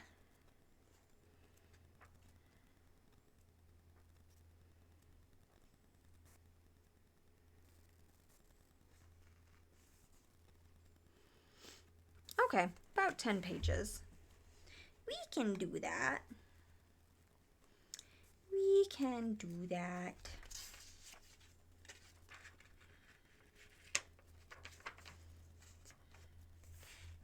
Okay. Let us continue. So this is part 2, chapter 1. It was the middle of the morning, and Winston had left his cubicle to go to the lavatory. A solitary figure was coming toward him from the other end of the long, brightly lit corridor. It was the girl with dark hair. 4 days had gone past since the evening when he had run into her outside the junk shop. As she came nearer, he saw that her right arm was in a sling, not noticeable at a distance because it was the same color as her overalls. Probably she had crushed her hand while swinging round one of the big kaleidoscopes on which the plots of novels were roughed in. It was a common accident in the fiction department. They were perhaps 4 meters apart when the girl stumbled and fell almost flat on her face. A sharp cry of pain was wrung out of her. She must have fallen right onto the injured arm. Winston stopped short. The girl had risen to her knees. Her face had turned a milky yellow color, against which her mouth stood out redder than ever. Her eyes were fixed on his, with an appealing expression that looked more like fear than pain. A curious emotion stirred in Winston's heart. In front of him was an enemy who was trying to kill him. In front of him also was a human creature, in pain and perhaps with a broken bone. Already he had instinctively started forward to help her. In the moment when he had seen her fall on the bandaged arm, it had been as though he felt the pain in his own body. "You're hurt?" he said. "It's nothing. My arm. It'll be all right in a second." She spoke as though her heart were fluttering. She had certainly turned very pale. "You haven't broken anything." "No, I'm all right. It hurt for a moment, that's all." She held out her free hand to him, and he helped her up. She regained some of her color and appeared very much better. "It's nothing," she repeated shortly. "I only gave my wrist a bit of a bang. Thanks, comrade." And with that she walked on in the direction in which she had been going, as briskly as though it really had been nothing. The whole incident could not have taken as much as half a minute. Not to let one's feelings appear in one's face was a habit that had acquired the status of an instinct, and in any case they had been standing straight in front of a telescreen when the thing happened. Nevertheless, it had been very difficult not to betray a momentary surprise, for in the 2 or 3 seconds while he was helping her up, the girl had slipped something into his hand. There was no question that she had done it intentionally. It was something small and flat. As he passed through the lavatory door, he transferred it to his pocket and felt it with the tips of his fingers. It was a scrap of paper folded into a square. While he stood at the urinal, he managed, with a little more fingering, to get it unfolded. Obviously, there must be a message of some kind written on it. For a moment, he was tempted to take it into one of the water closets and read it at once, but that would be shocking folly, as he well knew. There was no place where you could be more certain than the telescreens were watching continuously. So they're just like out here watching everybody do their business. That feels like it's taking it a bit far, you know? Okay, anyways. He went back to his cubicle, sat down, threw the fragment of paper casually among the other papers on the desk, put on his spectacles, and hitched the speaker right forward to him.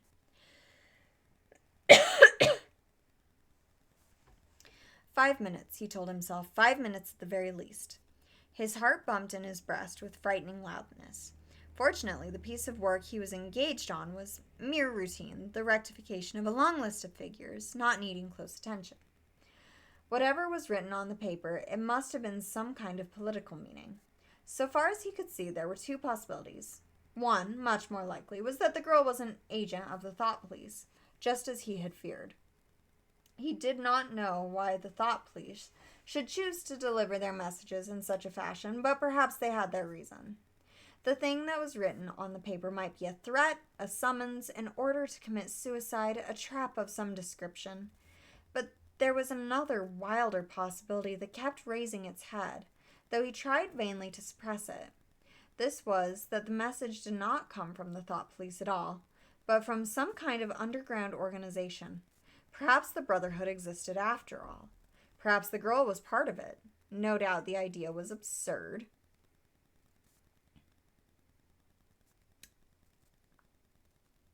Sorry, I looked up for like half a second and fully lost my spot.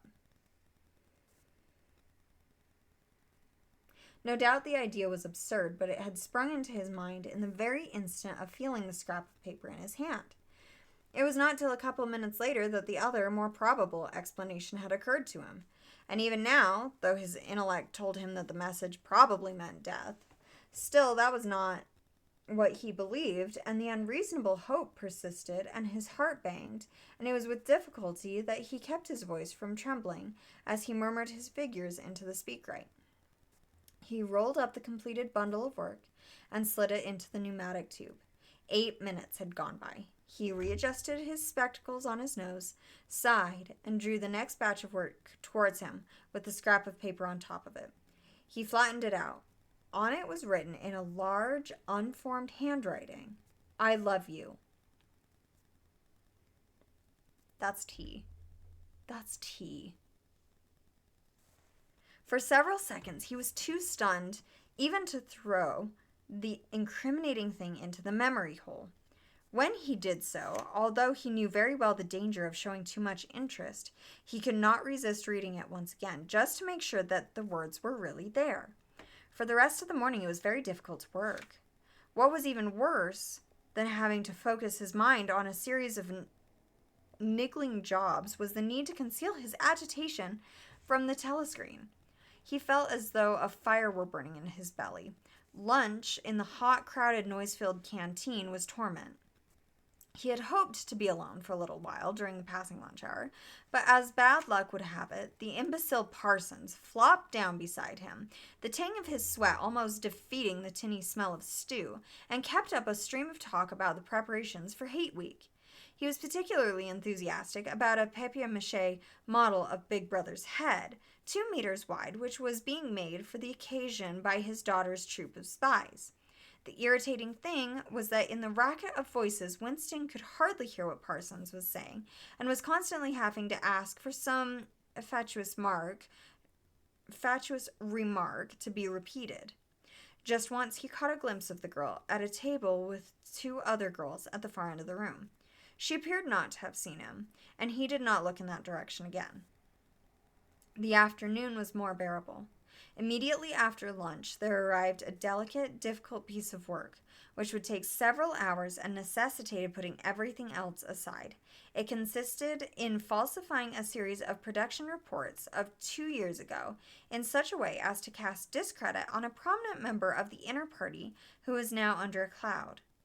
This was the kind of thing that Winston was good at, and for more than 2 hours he succeeded in shutting the girl out of his mind altogether. Then the memory of her face came back, and with it a raging, intolerable desire to be alone. Until he could be alone, it was impossible to think this new development out. Tonight was one of his nights at the community center. He wolfed another tasteless meal in the canteen, hurried off to the center, took part in the solemn foolery of a discussion group, played 2 games of table tennis, swallowed several glasses of gin, and sat for half an hour through a lecture entitled Ingsoc in Relation to Chess. His soul writhed with boredom, but for once he had no impulse to shirk his evening at the center. At the sight of the words, "I love you," the desire to stay alive had welled up in him, and the taking of minor risks suddenly seemed stupid. It was not till 23 hours, when he was home and in bed, in the darkness, where you were safe even from the telescreen so long as you kept silent, that he was able to think continuously. It was a physical problem that had to be solved: how to get in touch with the girl and arrange a meeting. He did not consider any longer the possibility that she might be laying some kind of trap for him. He knew that it was not so because of her unmistakable agitation when she handed him the note. Obviously, she had been frightened out of her wits, as well she might be. Nor did the idea of refusing her advances even cross his mind. Only 5 nights ago he had contemplated smashing her skull in with a cobblestone, but that was of no importance. Men, am I right? He thought of her naked, youthful body as he had seen it in his dream. He had imagined her a fool like all the rest of them, her head stuffed with lies and hatred, her belly full of ice. A kind of fever seized him at the thought that he might lose her. The white, youthful body might slip away from him. What he feared more than anything else was that she would simply change her mind if he did not get in touch with her quickly. but the physical difficulty of meeting was enormous. It was like trying to make a move at chess when you were already mated. Whichever way you turned, the telescreen faced you. Actually, all the possible ways of communicating with her had occurred to him within 5 minutes of reading the note.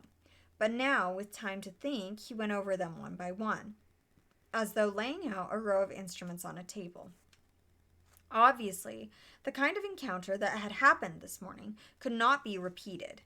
If she worked in the records department, it might have been comparatively simple, but he had only a very dim idea whereabouts in the building the fiction department lay, and he had no pretext for going there.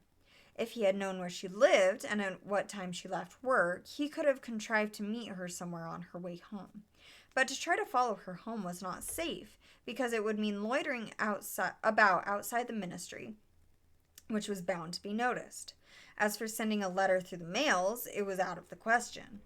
By a routine that was not even secret, all letters were opened in transit. Actually, few people ever wrote letters. For the message that was occasionally necessary to send, there were printed postcards with long lists of phrases, and you struck out the ones that were inapplicable. In any case, he did not know the girl's name, let alone her address. Finally, he decided... Sorry, I need to stretch. Ugh. Finally, he decided that the safest place was the canteen. If he could get her at a table by herself, somewhere in the middle of the room, not too near the telescreens, and with a sufficient buzz of conversation all around, if these conditions endured for, say, 30 seconds, it might be possible to exchange a few words. For a week after this, life was like a restless dream. On the next day, she did not appear in the canteen until he was leaving it, the whistle having already blown. Presumably, she had been changed on to a later shift. They passed each other without a glance. On the day after that, she was in the canteen at the usual time, but with 3 other girls and immediately under a telescreen. Then for 3 dreadful days she did not appear at all. His whole mind and body seemed to be affected with an unbearable sensitivity, a sort of transparency which made every movement, every sound, every contact, every word that he had to speak or listen to, an agony. Even in his sleep he could not altogether escape from her image. He did not touch the diary during those days. If there was any relief, it was in his work, in which he could sometimes forget himself for 10 minutes at a stretch. He had absolutely no clue as to what had happened to her. There was no inquiry he could make. She might have been vaporized, she might have committed suicide, she might have been transferred to the other end of Oceania. Worst and likeliest of all, she might have simply changed her mind and decided to avoid him.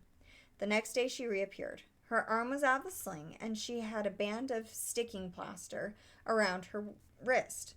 The relief of seeing her was so great that he could not resist staring directly at her for several seconds. On the following day, he very nearly succeeded in speaking to her. When he came into the canteen, she was sitting at a table well out from the wall and was quite alone. It was early, and the place was not very full.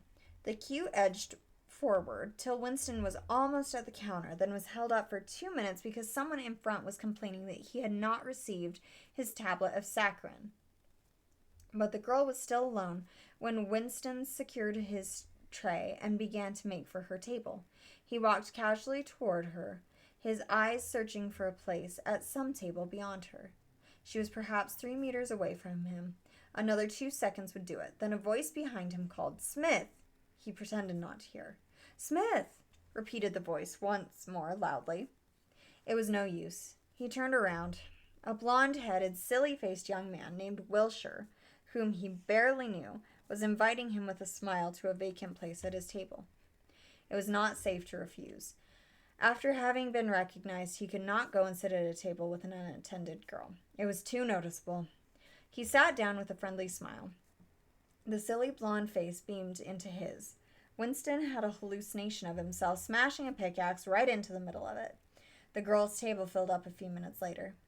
But she must have seen him coming toward her, and perhaps she would take the hint. Next day he took care to arrive early. Sure enough, she was at a table in about the same place, and again alone. The person immediately ahead of him in the queue was a small, swiftly moving, beetle-like man, with a flat face and tiny, suspicious eyes. As Winston turned away from the counter with his tray, he saw that the little man was making straight for the girl's table. His hopes sank again. There was a vacant place at a table further away, but something in the little man's appearance suggested that he would be sufficiently attentive to his own comfort to choose the emptiest table. With ice at his heart, Winston followed. It was no use unless he could get the girl alone. At this moment, there was a tremendous crash. The little man was sprawling on all fours. His tray had gone flying. 2 streams of soup and coffee were flowing across the floor.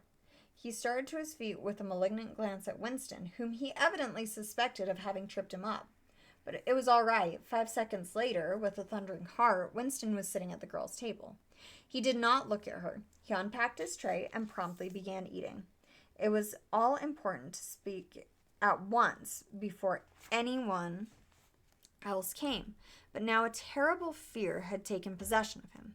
A week had gone by since she had first approached. She would have changed her mind. She must have changed her mind. It was impossible that this affair should end successfully. Such things did not happen in real life. He might have flinched altogether from speaking if at this moment he had not seen Ampleforth, the hairy-eared poet, wandering limply round the room with a tray, looking for a place to sit down. In his vague way, Ampleforth was attached to Winston, and would certainly sit down at his table if he caught sight of him.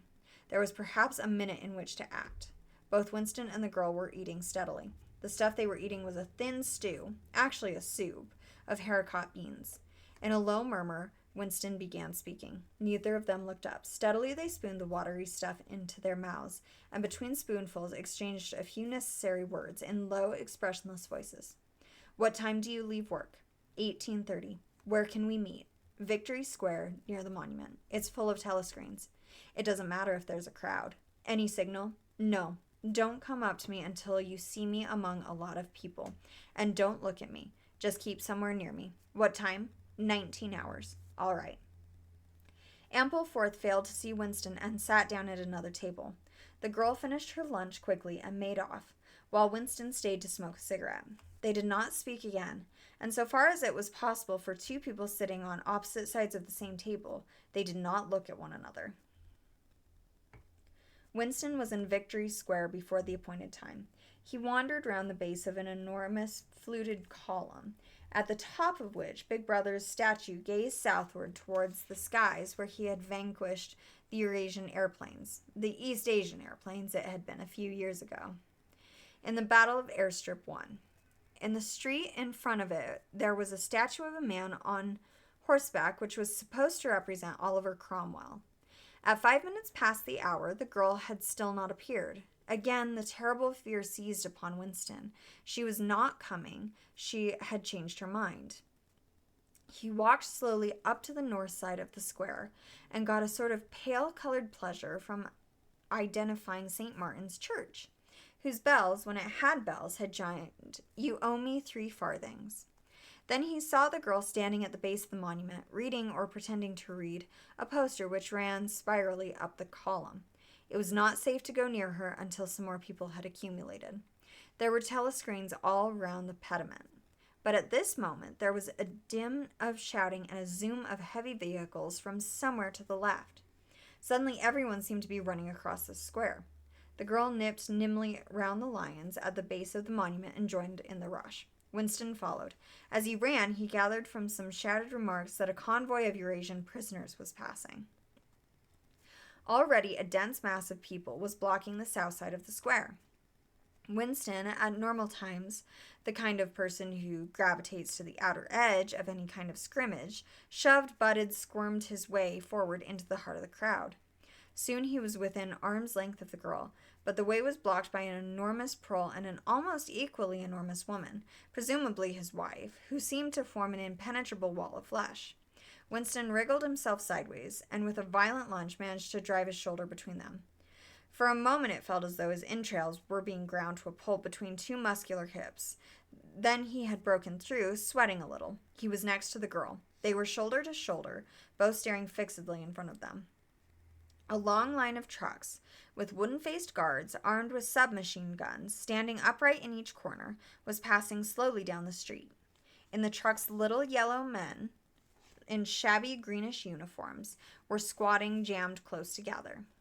Their sad Mongolian faces gazed out over the side of the trucks, utterly incurious. Occasionally, when a truck jolted, there was a clank of metal.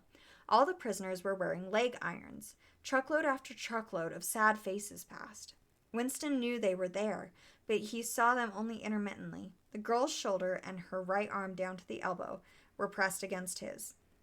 Her cheek was almost near enough for him to feel its warmth. She had immediately taken charge of the situation, just as she had done in the canteen. She began speaking in the same expressionless voice as before, with lips barely moving, a mere murmur easily drowned by the din of voices and rumbling of the trucks. Can you hear me? Yes. Can you get Sunday afternoon off? Yes. Then listen carefully. You'll have to remember this. Go to Paddington Station. With a sort of military precision that astonished him, she outlined the route he was to follow. A half-hour railway journey, turn left outside the station, 2 kilometers along the road, a gate with the top bar missing, a path across a field, a grass-grown lane, a track between brushes, a dead tree with moss on it. It was as though she had a map inside her head. Can you remember all that? She murmured finally. Yes. You turn left, then right, then left again, and the gate's got no top bar. Yes. What time? About 15. You may have to wait. I'll get there by another way. Are you sure you remember everything? Yes. Then get away from me as quick as you can. She need not have told him that. But for the moment, they could not extricate themselves from the crowd. The trucks were still filing past, the people still insatiably gaping. At the start, there had been a few boos and hisses, but it came only from the party members among the crowd, and soon stopped. The prevailing emotion was simply curiosity. Foreigners, whether from Eurasia or from East Asia, were a kind of strange animal.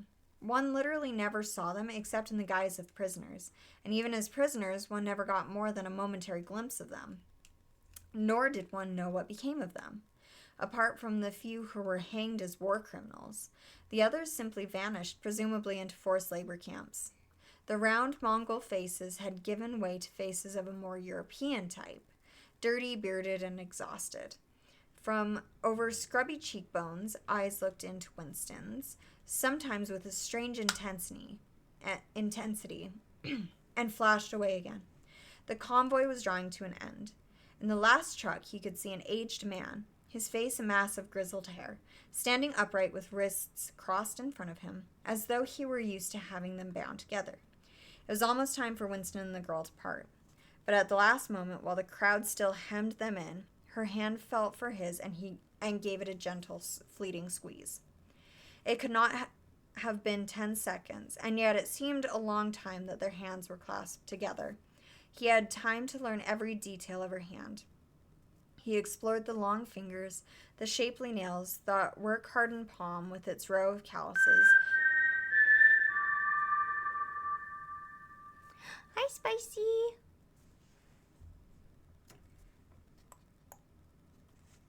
Merely from feeling it, he would have known it by sight.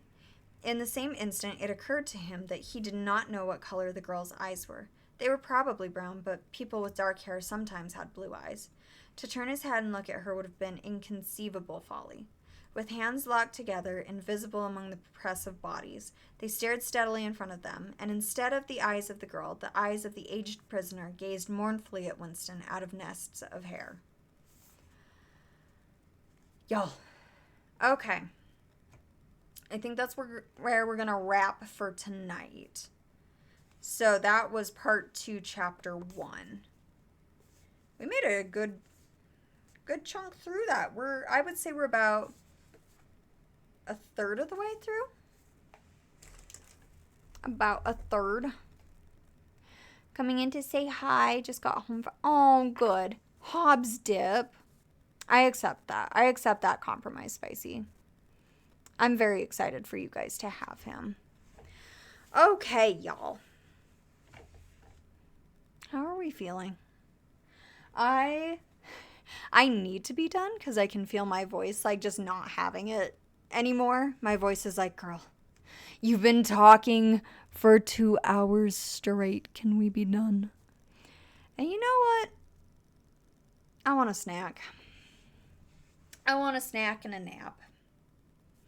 But this was fun. I like doing this. I genuinely like doing this. I like reading. I like doing book club. This is good. This was good. So, we might stream Sunday, we might not. I am letting the schedule come to me as it comes to me. Because your girl is very tired. Your girl is real tired lately. So, we might do something on Sunday. If we do, I don't know that it's going to be a horror game. We might do something kind of chill. Or maybe we'll do a horror game. I don't know. Or maybe I'll be like, you know what, y'all? I'm tired and I want a break. We'll see. We'll just, again, we're letting the schedule come to us. We are feeling it in our hearts. Okay. Let's get on out of here. I have a new raid message. It's accessible to everybody. Still the same gist as always, but it's accessible to everybody. Because I wanted everybody to be able to use these fun, cute new emotes. So, who should we go see? Who should we go see?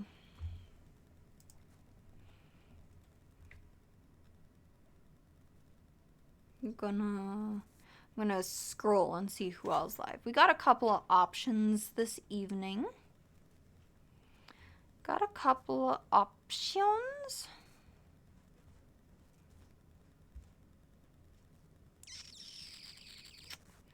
Let's see here.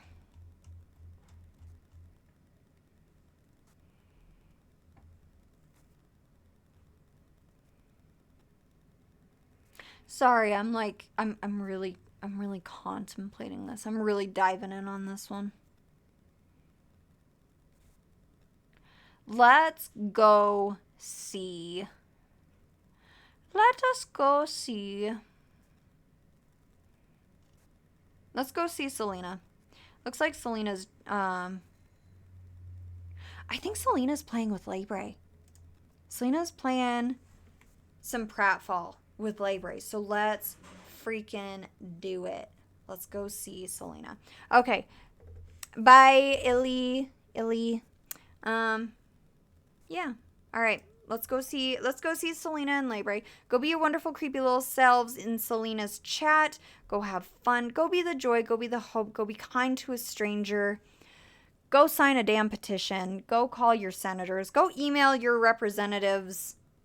Go get shit done, y'all. Go get shit done.